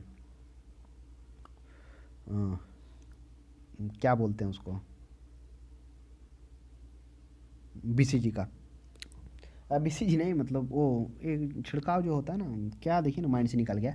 तो मुख्यतः ये बोला जाता है कि वो जो है उसको मतलब पानी का छुटकारा है, या फिर आप उसको जब बीज को बो रहे हैं वो लग गया हो तो फंगसनाशी का छिड़काव करें, यही सब उसका है। और शुरुआती में प्रतीत हो रहा है तो उसे जड़ सहित निकाल कर खेत से लाकर आप क्या करें, आप उसे पूरी तरह से उसे नष्ट कर दें। नेक्स्ट देखिए 97 में सामान्य खाद्य छत्रक क्या होता है। तो सामान्य खाद्य छत्रक क्या होता है, तो सामान्य खाद्य छत्रक जो होता है वह कवक के बीजाणु पुत्र होता है। देखिए छत्रक का मतलब क्या हो गया, छत्रक कहने का अर्थ हो गया कि मतलब पूरी तरह से ऊपरी भाग क्या हो, जो टोपी के समान हो, इस तरह से जो कवक होता है इसी तरह से होता है ना, पूरा पूरा उसमें पूरा होता है। तो वही कह रहा है कि सामान्य खाद्य छत्रक क्या है, तो कस कर ठसाठस भरे हुए कवक का जो जाल होता है वही होता है। हाइफा क्या होता है, कवक तंतु। देखिए हाइफा क्या होता है, इसको भी समझ लिया ऑप्शन बी में हाइफा होता है जो बहुकोशिकीय कवकों का जो संपूर्ण शरीर होता है, जो बहुकोशिकीय कोशिका कवक दोनों होता है ना, एक कोशिकीय भी होते हैं बहुकोशिकीय भी होते हैं। जो बहुकोशिकीय कवक होते हैं जो उसका आकार होता है पूरा धागे की समान की संरचना हो जाती है, और वही धागे के समान की संरचना के कारण उन्हें क्या कहता है, हाइफे कहा जाता है। तो ये कवक तंतु हाइफा का प्रकार, तो ये नहीं होगा। हाँ ये भी बहुत सारे हो जाता है, लेकिन अर्थ जैसे आप अगर थोड़ा सा कन्फ्यूज करेंगे तो ऑप्शन नंबर बी भी लगेगा आपको कि इसमें भी तो हाइफा कब कहला रहा है, जब छोटे छोटे रेसे धागे की तरह जब पूरा हो रहा बहुकोशिकीय बन रहा तो हाइफा कलर, लेकिन यहाँ पर छत्र के रूप में टोपी के आकार में तो वो हो जाएगा कवक जो ठसाठस पूरे भरे हुए रहते हैं वो होते हैं। नेक्स्ट मशरूम क्या है? मशरूम अभी देखा हम लोग कवक का एक प्रकार है, जिसमें से कवक के प्रकार में क्या देखा था? एगैरिकस था मशरूम, जो खाने योग्य मशरूम था। अब मशरूम का जो उपयोग हम लोगों ने देखा, क्या मशरूम का उपयोग देखा कि इसमें एक लेसर्जिक एसिड पाया जा रहा था। उसके बाद कौन सा एक एसिड था लेसर्जिक एसिड के बाद? इसमें था लिनोलिक एसिड था, जो ब्रेस्ट कैंसर को कम करने में काफ़ी प्रभावी। फिर इसमें हम लोग देखा था फैट को कम करने में, कार्बोहाइड्रेट की प्रचुर मात्रा, विटामिन, प्रोटीन्स, फाइबर सभी प्रचुर मात्रा में इसमें पाया जा रहा था। नेक्स्ट देख लिया, प्रथम वियुक्त प्रतिजैविक कौन सा? आप देखिए प्रतिजैविकी का आशा करते हैं एंटीबायोटिक है, इसके प्रथम हम लोग कर दिए। तो प्रथम वियुक्त मतलब पहला, सबसे पहला जो प्रतिजैविकी कौन हुआ था? वो पेंसिलिन ही बना था, जो अलेक्जेंडर फ्लेमिंग के द्वारा 1928 में खोया जाता है, नोबेल अवार्ड 1952 में। क्योंकि इनको क्या किया जाता है? औषधीय रूप में यानी औद्योगिक स्तर पर उत्पादन के लिए, चिकित्सीय स्तर पर उत्पादन के लिए इसको खंडन करने में 13 वर्ष लग जाता है खोजने के बाद। तो पेनिसिलिन हो जाएगा पहला। स्ट्रेप्टोमाइसिन के लिए 1952 में मिलेगा, बैक्समैन को मिलेगा। नेक्स्ट देख लिया एथलीट फुट नामक बीमारी किससे होती है? तो यह हो जाएगा एथलीट फुट। इससे पहले हम लोगों ने देखा था फुट एंड माउथ, जो वायरस से हो रहा था, जिसमें हम लोग देख रहे थे उसके फट जाने के कारण, जो पैर की अंगुलियों के बीच मुंह में हो रहा था, फट जाने के कारण क्या हो रहा था? लंगड़ापन की स्थिति पैदा होने के बाद मृत्यु का भी खतरा हो सकता है। तो एथलीट फुट हो रहा था। अब हम लोग जानेंगे एथलीट फुट किससे हो रहा था? यह कवक के कारण हो रहा था। तो यह हो जाता है जो इसको टीनिया पेडिस होता है, टीनिया पेडिस कवक होता है, उसी के कारण ये होता है। तो ध्यान में रखिएगा, टीनिया पेडिस कवक के कारण होता है। सामान्य रूप से तो त्वचा इसमें संक्रमण हो जाता है, त्वचा इसमें त्वचा के नीचे क्या हो जाएगा? छाल पड़ जाएगा, पैरों के अंगुलियों के बीच में हो जाएगा।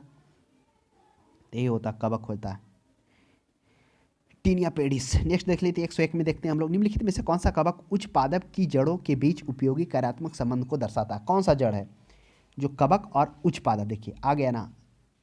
चलिए काफ़ी अच्छा प्रश्न है। अभी तक तो हम लोगों ने क्या देखा था, जिसमें शायद कवक बहुत कम में था जो उसके लिए उपयोगी साबित हो रहा था। मुख्यतः क्या आ रहा था? हाँ, कवक तो मुख्यतः आ ही रहा था, है ना, कवक तो था ही था, सवाल वाले नहीं थे। तो देखिए करा कवक जो उच्च पादपों के साथ एक क्या हो रहे कार्यात्मक संबंध को दर्शा रहा था। तो कौन सा दर्शा रहा था? क्लोराइड जल, ग्लाइकेन, माइकोराइजा। अब देखिए माइकोराइजा क्या था?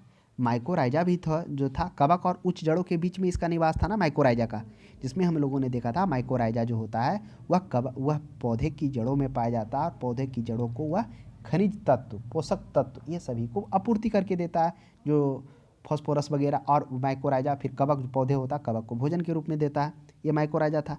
लाइकेन में क्या था? कवक शैवाल का मिश्रण था। लेकिन करा कवक एवं उच्च पादप जड़ों के बीच उपयोगी कार्यात्मक संबंध को, अब उपयोगी कार्यात्मक संबंध तो यही हो जाएगा, माइकोराइजा हो जाएगा। इसकी चर्चा पहले भी हुई है, जो सहजीवी संबंध बना रहा था। देखिए कोरोलाइड जड़, ये कोरोलाइड जड़ क्या है? ये कोरोलाइड जड़ आप देखेंगे, ये साइकस है ना। हाँ, जब साइकस में जब शैवाल आ जाएगा, यानी साइकस युक्त जो शैवाल युक्त साइकस की जड़ होगा, जो साइकस होगा ना, उस साइकस, ये साइकस है क्या? पहले बात ये समझ लीजिए।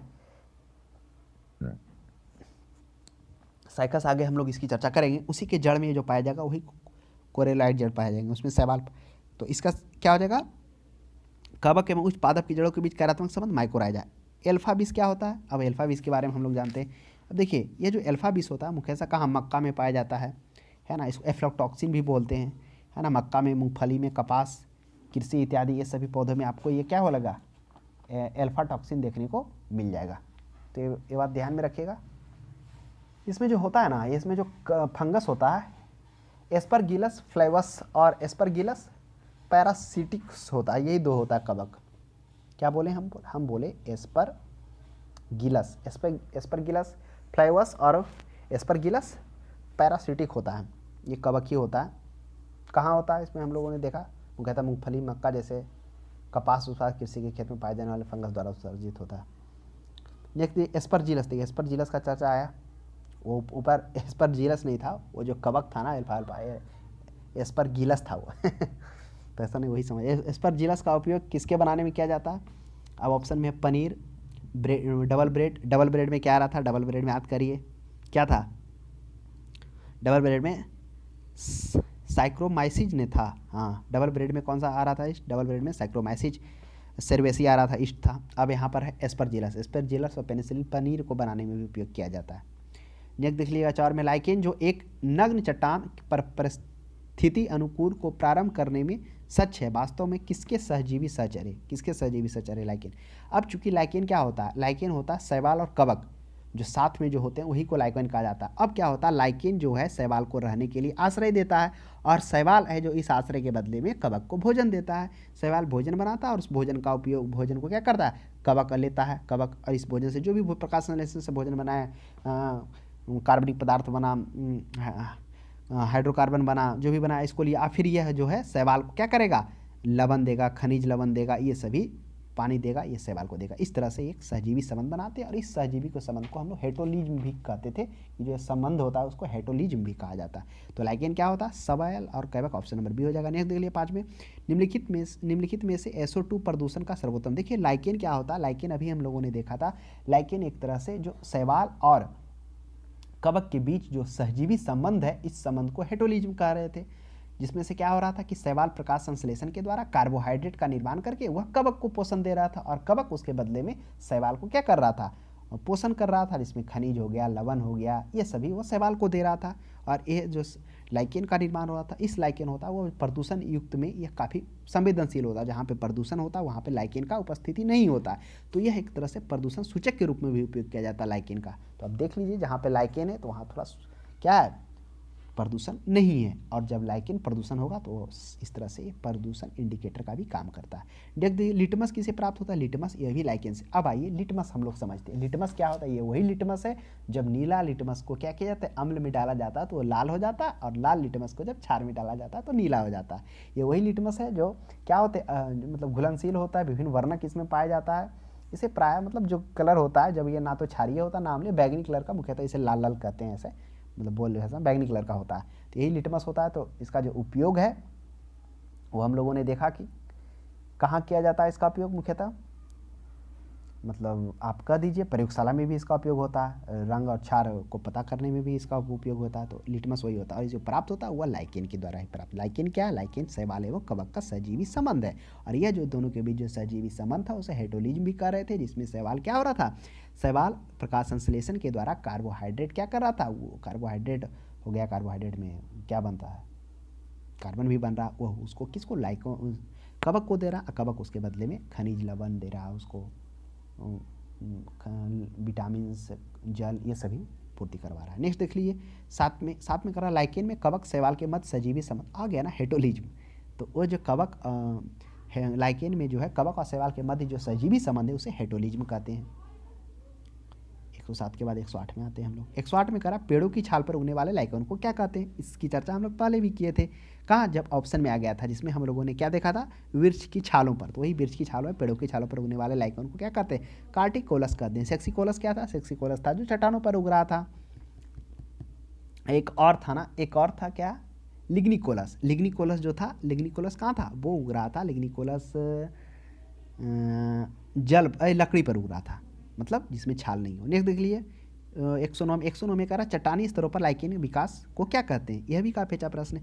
चट्टानी स्तर जो चट्टानी पर होता है उसको सेक्सिकोलस, देखिए सेक्सिकोलस चट्टान जहाँ बनता है ना, मुख्यतः बोला जाता है चट्टान का अपर्दन भी कर देता है, उस चट्टान को फिर ये मिट्टी में परिवर्तन होता है, उसको तोड़ देता है हल्का, तो मिट्टी अपर्दन के रूप में भी ये सेक्सिकोलस काम करता है चट्टान का। तो इसमें ऑप्शन में कार्टिकोलस, कार्टिकोलस तो हम लोग देख लिए, कार्टिकोलस क्या है, पेड़ की छालों पर। लिग्निकोलस क्या था, लिग्निकोलस हम लोगों ने देख लिया, जो क्या है, लकड़ी पर। जापान में लोग लाइकेन का सब्जी बनाते। अब देखिए, अब कुछ ऐसे हैं जहाँ पर लाइकेन का सब्जी के रूप में भी आता है। बताइए कौन सा, परमेलियन है, रोसेलरा है, इंडोकर्प है और क्लेडोनियम है। अब बात करिए परमेलियन का चर्चा क्या हम लोग किए हैं, याद करिए परमेलियन का चर्चा हुआ है। अब होगा जो सब्जी के रूप में क्या था, वह इंडोकार्पन होगा।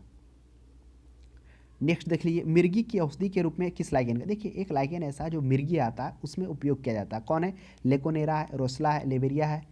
तो मिर्गी के रूप में जो उपयोग किया जाने वाला है मुख्यतः वो आपको देखने को मिल जाएगा, ये परमेलिया, यही है ना, ऊपर जो ऑप्शन आया था ना, इसी का चर्चा हम लोग किए थे ना कि परमेलिया क्या है। देखिए परमेलिया एक प्रकार का औषधि है। अब ये होता क्या है परमेलिया में, इसे हम लोग जानते हैं। परमेलिया सेक्सटिल्स है, इसका उपयोग रोग के औषधि जनन में भी किया जाता है परमेलिया का, तो मिर्गी के रूप में ही होता है। नेक्स्ट देख लेते हैं 112 में करा है वनस्पति जगत में निम्नलिखित में से किसको स्थलचर उभयचर कहते हैं, काफ़ी अच्छा प्रश्न है। अभी हम लोगों ने देखा था कि पहले जो है जीवों का जो वर्गीकरण किया जाता है, जीव जगत का, वो मतलब उसमें क्या कहता है, 2 जगत में किया जाता है, जो पहला जंतु और कवक होता है। लेकिन समय बीतता जाता है तो जब इस पर अध्ययन जारी रहता है तो इसमें से जिस पर जो काम कर रहे होते हैं जीवशास्त्री, उन्होंने एक अलग तरह के लक्षण के मौजूदगी देखा। तो वह फिर क्या किया, 3 जगत बनाया उन्होंने।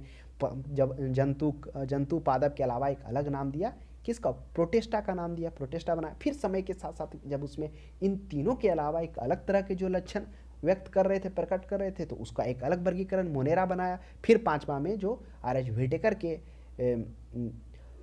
रूप में, आर.एच. व्हिटेकर के देखरेख में जो तैयार किया जाता है, जिसे हम लोग आधुनिक जगत का वर्गीकरण भी कहते हैं, तो वह 5 जगत का वर्गीकरण 1969 ईस्वी में यह किया जाता है। तो ध्यान में रखिएगा, कैरोलस लीनियस जो होता है, जो कैरोलस लीनियस होते हैं, वो वर्गीकरण का विज्ञान का जनक माना जाता है ना।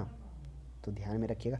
तो यही 1969 ईस्वी में क्या होता है, कवक, मतलब एक अलग और भी जाति कवक दिया जाता, जो आर.एच. व्हिटेकर के द्वारा दिया था। तो वही कह रहा है, उसी में से अब हम लोग देखेंगे। पहला तो मोनेरा था, दूसरा क्या था, प्रोटेस्टा था। मोनेरा क्या था, यूकैरियोटिक। प्रोटेस्टा क्या था, मोनेरा था प्रोकैरियोटिक, यानी उसमें केंद्रक नहीं हो रहा था।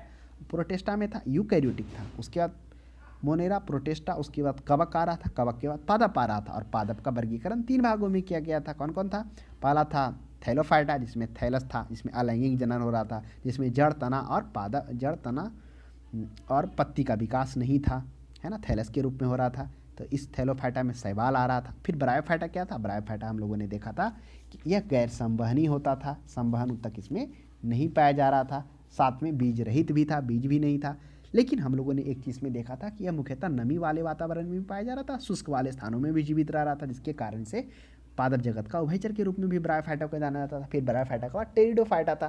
टेरिडोफाइटा में हम लोगों ने क्या देखा, यह बीज रहित संवहनी है, यानी इसमें बीज नहीं होता, लेकिन जो इसका विकास, प्रजनन होता है, जो बढ़ता हुआ बीजाणु के द्वारा, यानी स्पोर्स के द्वारा। स्पोर्स क्या होते हैं, जब कोई, मतलब बीज, जब मतलब वो लैंगिक और अलैंगिक प्रजनन की एक संरचना है, मतलब वही उसी के तरह की एक संरचना है, जिसमें जीव कोई अन्य जीव के शरीर में जब प्रवेश करता है तो छोड़ देता है स्पोर्स के रूप में, कण के रूप में, धीरे धीरे विकास करता है। तो हम लोगों ने देखा था टेरिडोफाइटा के बारे में, हम लोगों ने जाना था कि जो इसकी बीजों की प्रकृति उसमें उत्पन्न हुई है, उस तरह से होता है, लेकिन बीज होता नहीं वास्तविकता में। तो उभयचर क्या हो जाएगा, ब्रायोफाइटा हो जाएगा। नेक्स्ट देख लिए 113 में, जड़ के स्थान पर मूलाभास पाया जाता है। देखिए, जड़, मूलाभास का मतलब क्या हो गया, यानी बारीकी बाल कैसा होता है, जड़ नहीं पाया जाता। अब आप बताइए जड़ किस में नहीं पाया जाता। हम लोग चर्चा किए 5 जगत का बारीक, प्रोटेस्टा भी किए, मोनेरा भी किए, है ना। तो प्रोटेस्टा हम लोगों ने जाना कि प्रोकैरियोटिक होता है, मोनेरा हम लोगों ने, प्रोटेस्टा नहीं, मोनेरा हम लोगों ने क्या जाना, मोनेरा के अंतर्गत में जो जीवाणु आ रहा था, मोनेरा क्या था, प्रोकैरियोटिक था।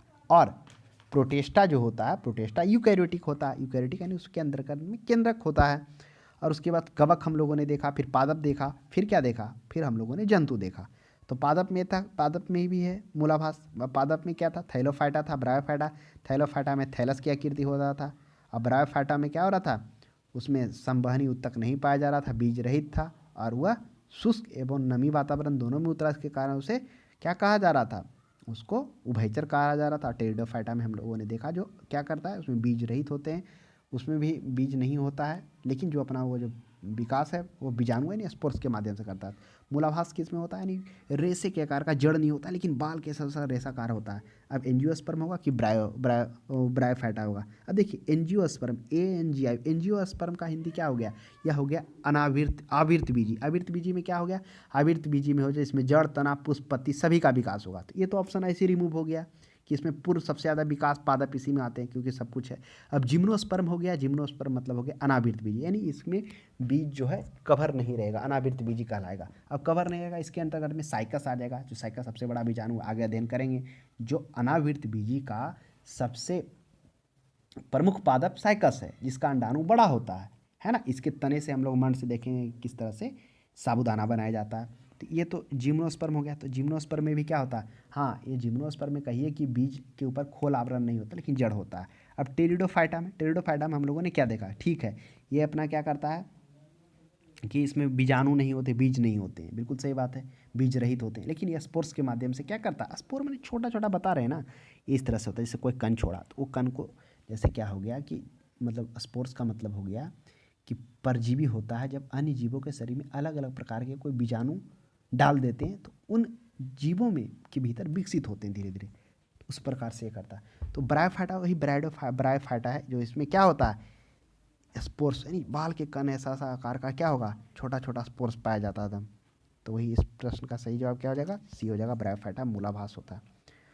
ब्रायोफाइटा में सम्मिलित होते हैं। अब ब्रायोफाइटा में क्या सम्मिलित होते हैं, फर्न हो गया, मास हो गया, मॉस फर्न। अब ये सब है क्या, लिवरवर्ट है, फॉर्न है, तो इसकी चर्चा हम लोग विशेष रूप से और भी करें, लेकिन समझ लीजिए ब्रायोफाइटा क्या था, अभी हम लोगों ने देखा ब्रायोफाइटा को पादप जगत का उभयचर कह रहा था, इसलिए उभयचर कहा जा रहा था क्योंकि इसमें गैर संवहनी था, बीज रहित था, लेकिन यह शुष्क एवं नमी दोनों क्षेत्रों में उगा, के कारण इसको वनस्पति जगत का उभयचर कह रहा था।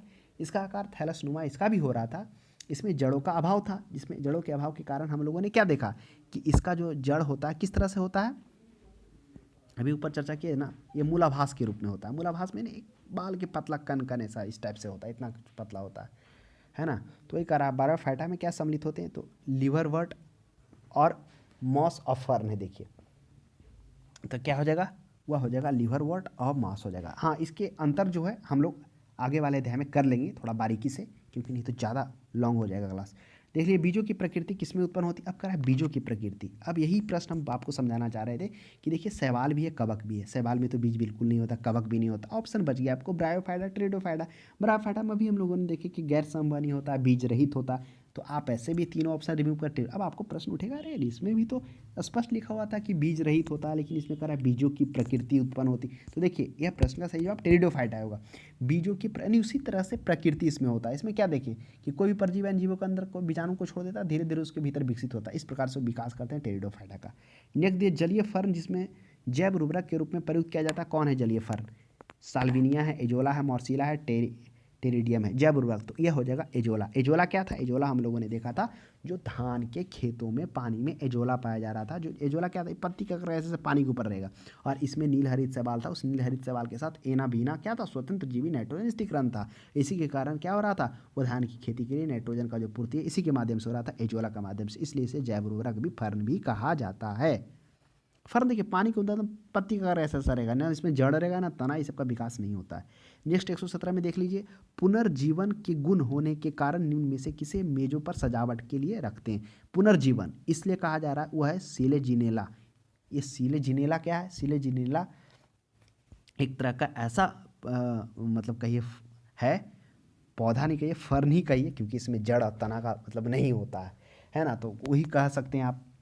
तो इसमें क्या होता है, जैसे ही इसमें पानी डालेंगे ना, इसमें स्वतंत्र अपने आप सूखा, बहुत सारे देख रहे होंगे कि ये सजावटी पौधे होते हैं जो आप ड्राइंग रूम में रख सकते हैं, गेस्ट रूम में रख सकते हैं। पानी डालते ही तुरंत इसमें क्या हो जाता है, वह अपना मतलब हरा हो जाता है, सांस लेना स्टार्ट कर देता है। इसी के कारण इसे सजावटी के रूप में रखा जाता है। आप रख भी देंगे एक अच्छे दिन तक तो ये सूख जाएगा, लेकिन ये खत्म नहीं होगा। ये ऐसे पौधे हैं कि सूख जाने कई साल छोड़ देने के बाद भी फिर पुनः ये जीवित हो जाता है।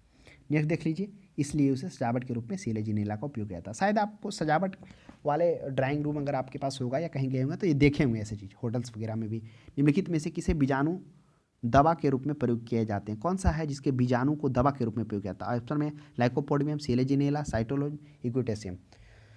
तो दवा के रूप में किसका प्रयोग किया जाएगा, लाइकोपोडियम का किया जाएगा। अब आप समझिए लाइकोपोडियम क्या होता है, चलिए इसका हम लोग आदि ये देखिए 12 मासी ये होता है, सदाबहार हरा पौधा है लाइकोपोडियम। यह पतला इसका तना होता है, ज़मीन के साथ साथ में चलता है, मतलब कह दीजिए ये क्या होता है, मतलब इसको लाइकोपोडिसी परिवार से संबंधित करता है। इसमें काई और फर्न से संबंधित होता है, फर्न में ही आता है। फर्न जिसमें हम लोगों ने देख लिया, इसमें जड़ तना सब का विकास नहीं होता, मतलब समझिए पत्ती जैसे फर्न है ना, एलोजेला भी फर्न ही था, जो क्या रहा था, पानी के ऊपर रह रहा था एकदम, पत्ता कैसे फैला हुआ था, इस प्रकार से रहेगा। देखिए ना ऐसे ऐसे ऐसे इस तरह से पत्ता में रहेगा। तो वही उस तरह से लाइकोपोडियम भी है। देखिए इसका जो उपयोग होता है मुख्यतः जो किया जाता है बीजाणु का, इसका हल्के पीले रंग का उपयोग होता है, होम्योपैथिक उपचार बनाने में किया जाता है। पहले ज़माना में इसमें ज्वलनशील, अत्यधिक ज्वलनशील होता था लाइकोपोडियम, तो क्या क्या होता था, गोलियों के कोटिंग में भी इसका प्रयोग किया जाता था। तो ध्यान में रखिएगा, बीजाणु दवा के रूप में लाइकोपोडियम। निम्नलिखित में से किसे जैव उर्वरक के रूप में प्रयोग किया जाता है, किसे किया जाता है, यूरिया को एलोजोला को खाए तो एजोला होगा। एजोला वही है जो क्या धान की खेती में नाइट्रोजन को बनाए रखने के लिए एजोला ही होता है। एजोला मुख्यतः क्या होता है, ये जलीय भाग है, जलीय फर्न है, जल में पाए जाते हैं। तो ये मुख्यतः मतलब इस पर काम भी साइंस कर रही है कि शायद ये मतलब गर्मी ग्रीष्म में भी अगर यह इसको उपयोग किया जाए तो जैव उर्वरक के रूप में यह उपयोग किया जा सकता है। इसके अंदर एजोला में क्या होता है, एजोला में नीलहरित शैवाल हो रहा था, नीलहरित शैवाल में एनाबीना क्या हो रहा था, स्वतंत्र जीवी नाइट्रोजन स्थिरीकरण कर रहा था, जो नाइट्रोजन का स्थिरीकरण कर रहा था। नेक्स्ट देखिए 120 में सबसे अधिक क्रोमोसोम किसमें पाया जाता है। अब बता दिए क्रोमोसोम क्या होता है। क्रोमोसोम पहले समझ लीजिए एक लंबा डीएनए अणु होता है, जिस समझ लीजिए इसके अंतर्गत में जो डीएनए अणु होता है वही क्रोमोसोम कहलाता है। तो सब में क्रोमोसोम अलग अलग होता है। सबसे ज़्यादा मनुष्य में 46 हो रहा है, हाथियों में भी इससे ज़्यादा है, लगभग 56-57 है, 56 है। तो सबसे ज़्यादा हाथी में हो जाएगा, टेरिडोफाइटा। और एंजियोस्पर्म में तो हो गया पादप जगत का वर्गीकरण है, इसमें नहीं है। अब नेक्स्ट हम लोग आ जाइए, किस वर्ग के पौधे में बीज बनते हैं परंतु नग्न रूप से पौधे पर लगे होते हैं। देखिए अब यही वो चाहना चाह रहा, पादप जगत का वर्गीकरण आ जाइए। पहला था क्या, पहला हम लोगों ने देखा कि मोनेरा जगत था, है ना, मोनेरा जो यूकैरियोटिक था, फिर प्रोटेस्टा था जो प्रोकैरियोटिक था, फिर कवक था, फिर पादप था, फिर जंतु था। तो पादप जगत का वर्गीकरण 3 रूप से किया गया। पहला क्या क्या, ब्रायोडोफाइटा, दूसरा क्या, पहला थाइलोफाइटा, दूसरा ब्रायोफाइटा और तीसरा टेरिडोफाइटा। तो टेरिडोफाइटा को 3 भाग में बांटा गया। कौन कौन बांटा गया, टेरिडोफाइटा खुद हो गया, फिर हो गया एक अनावृतबीजी। अब अनावृतबीजी को इंग्लिश में क्या बोलते हैं, जिम्नोस्पर्म बोलते हैं। और हो गया आवृतबीजी, आवृतबीजी इसमें बीज होते हैं। तो टेरिडोफाइटा के अंतर्गत में क्या होता है, इसमें बीज रहित होते हैं, यानी बीज से संबंध नहीं होता, लेकिन ये बीजाणु यानी स्पोर्स के माध्यम से प्रजनन करते हैं। तो लेकिन इसमें नग्न रूप में पौधे पर लगे होते हैं। अब उसके बाद आ जाइए अनावृतबीजी। अनावृतबीजी में इसके बीज जो होते हैं वो ढके हुए नहीं होते हैं, यानी उसका खोल या आवरण बीज पर नहीं होता, इसीलिए उसे अनावृत बीजी कहते हैं। इसे इंग्लिश में अनावृत बीजी को जिम्नोस्पर्म बोलते हैं। जिम्नोस्पर्म ऑप्शन नंबर सी में है। तो वही कह रहा है कि वर्ग पौधे में बीज बनते हैं परंतु बीज नग्न रूप से पौधे पर लगे रहते हैं। तो नग्न रूप से रहता है, नग्न रहता है यानी ढका हुआ नहीं रहता, तो ही जिम्नोस्पर्म में हो जाता है। अब जिम्नोस्पर्म में कौन सा आ जाता है, तो यही जिम्नोस्पर्म में आ जाता है साइकस आ जाता है। इस साइकस से हम लोग देखेंगे कि क्या बनेगा, साबूदाना बनेगा, सबसे बड़ा बीजांड है ना। फिर इसी के जड़ में क्या हो जाएगा, पाया जाएगा शैवाल, जिसे हम लोग क्या करेंगे, कोरेलॉइड जड़ कहा जाएगा, इसी कारण कोरेलॉइड कहा जाएगा। तो वही होता है जिसमें क्या हो, बीज नग्न रूप में हो, जिम्नोस्पर्म होता है। नेक्स्ट देख लिए, संसार का सबसे लंबे पौधे संबंधित होते हैं। अब लंबे पौधे सबसे ज़्यादा संबंधित क्या होते हैं, अब पौधा पादप जगत में ही आएगा स्वाभाविक। पादप जगत का वर्गीकरण 3 तरह से, टेरिडोफाइटा और क्या है, टेरिडोफाइटा के नीचे आ जाइए अनावृतबीजी और आवृतबीजी। टेरिडोफाइटा में बीज रहित होता है, बीज रहित संबंधी पादप होता है। हाँ, इसमें जड़ एवं पत्तियाँ होता है, ऐसा बात नहीं कि टेरिडोफाइटा में नहीं होता, जड़ एवं पत्तियाँ होता है। स्पोर्स के माध्यम से प्रजनन करते हैं। उसके अनावृत बीजी में उसमें बीज लगे हुए नहीं होते हैं। तो अब आपको प्रश्न यही ढूंढना है कि कौन सा होगा। तो जो अनावृत बीजी होता है उसको इंग्लिश में क्या कहते हैं, जिम्नोस्पर्म कह रहे थे। तो ये जिम्नोस्पर्म के अंतर्गत में क्या आ रहा था, पौधे आ रहा था, वही साइकस। ये साइकस सबसे बड़ा मतलब कहिए कि विश्व वर्ग का पादप है, साइकस वर्ग का सबसे प्रमुख पादप होता है ना, जिसका अंडाणु भी बड़ी पादप कोशिकाओं के रूप में जाना जाता है। तो जिम्नोस्पर्म हो जाएगा सबसे लंबे पौधे।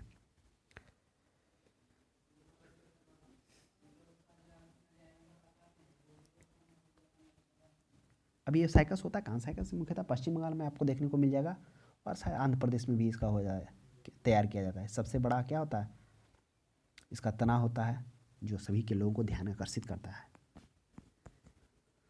अब कह रहा है जिम्नोस्पर्म का मेवा, ये तो हम लोग जान लें संसार के सबसे लंबे पौधे, यानी कि जिम्नोस्पर्म में अनावृत बीजी में जो पाया जाता है वही होता है। जिम्नोस्पर्म का मेवा कैसे कहा था, जिम्नोस्पर्म का मेवा चिलगोजा को, चिलगोजा एक तरह से कहिए जिस प्रकार से अखरोट हो गया ना, ड्राई फ्रूट हो गया ना, उसी तरह ये भी होता है। इसमें प्रोटीन विटामिन भी प्रचुर मात्रा में पाया जाता है, चिलगोजा, है ना। ये बादाम पिस्ते अखरोट की तरह ही होता है, ड्राई फ्रूट में इस्तेमाल किया जाता है। इंग्लिश में इसे पाइन नट भी कहा जाता है।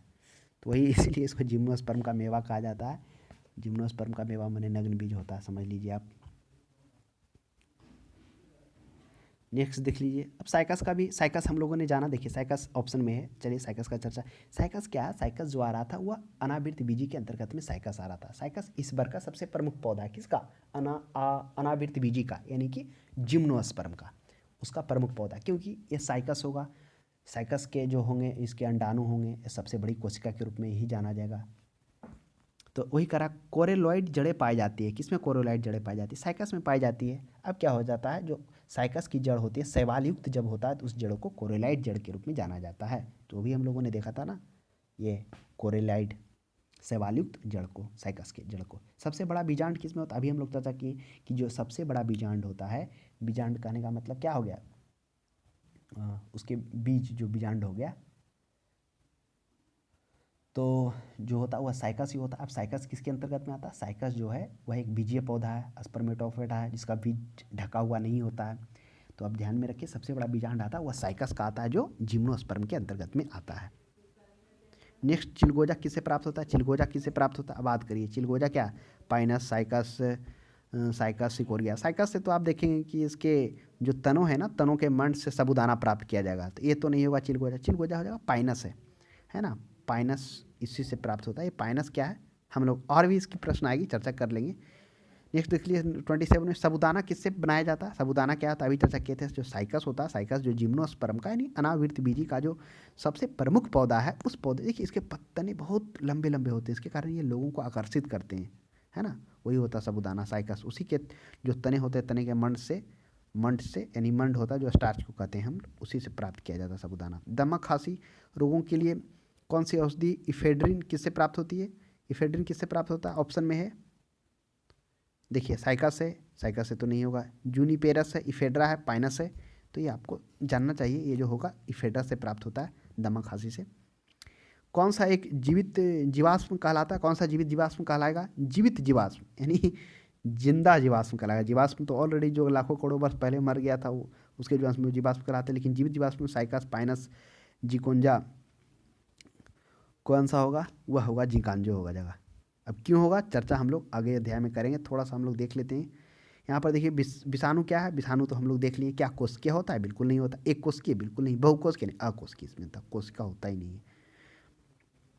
तेल प्रदूषण नियंत्रक में सुपरबग क्या होता है? तो सुपरबग एक जीवाणु विकृति होता है। अब इसकी विस्तार चर्चा हम लोग अगले अध्याय में करेंगे। निम्नलिखित में से कौन प्रदूषण संकेतक होता है? तो लाइकेन होता है। अभी हम लोग की जहाँ पर SO2 की मात्रा होती है वहाँ पे लाइकेन नहीं उगता है, यानी वो अपना वृद्धि नहीं कर पाता। तो इस तरह से ये क्या कहता है, प्रदूषण सूचक के रूप में भी उपयोग किया जाता है। 33 में देखिए, निम्नलिखित में से किसे जैविक खाद के रूप में प्रयुक्त किया जाता है? तो कौन जैविक खाद के रूप में?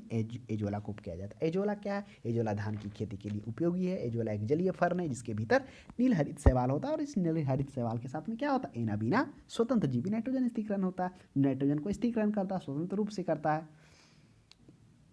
तो यही हो जाएगा एलोवेरा एक जैविक उर्वरक हो जाएगा। तो आज के लिए इतना ही। आपको यह क्लास कैसा लगा ज़रूर हमें बताएं। तब तक हमारे क्लास को देखने के लिए धन्यवाद।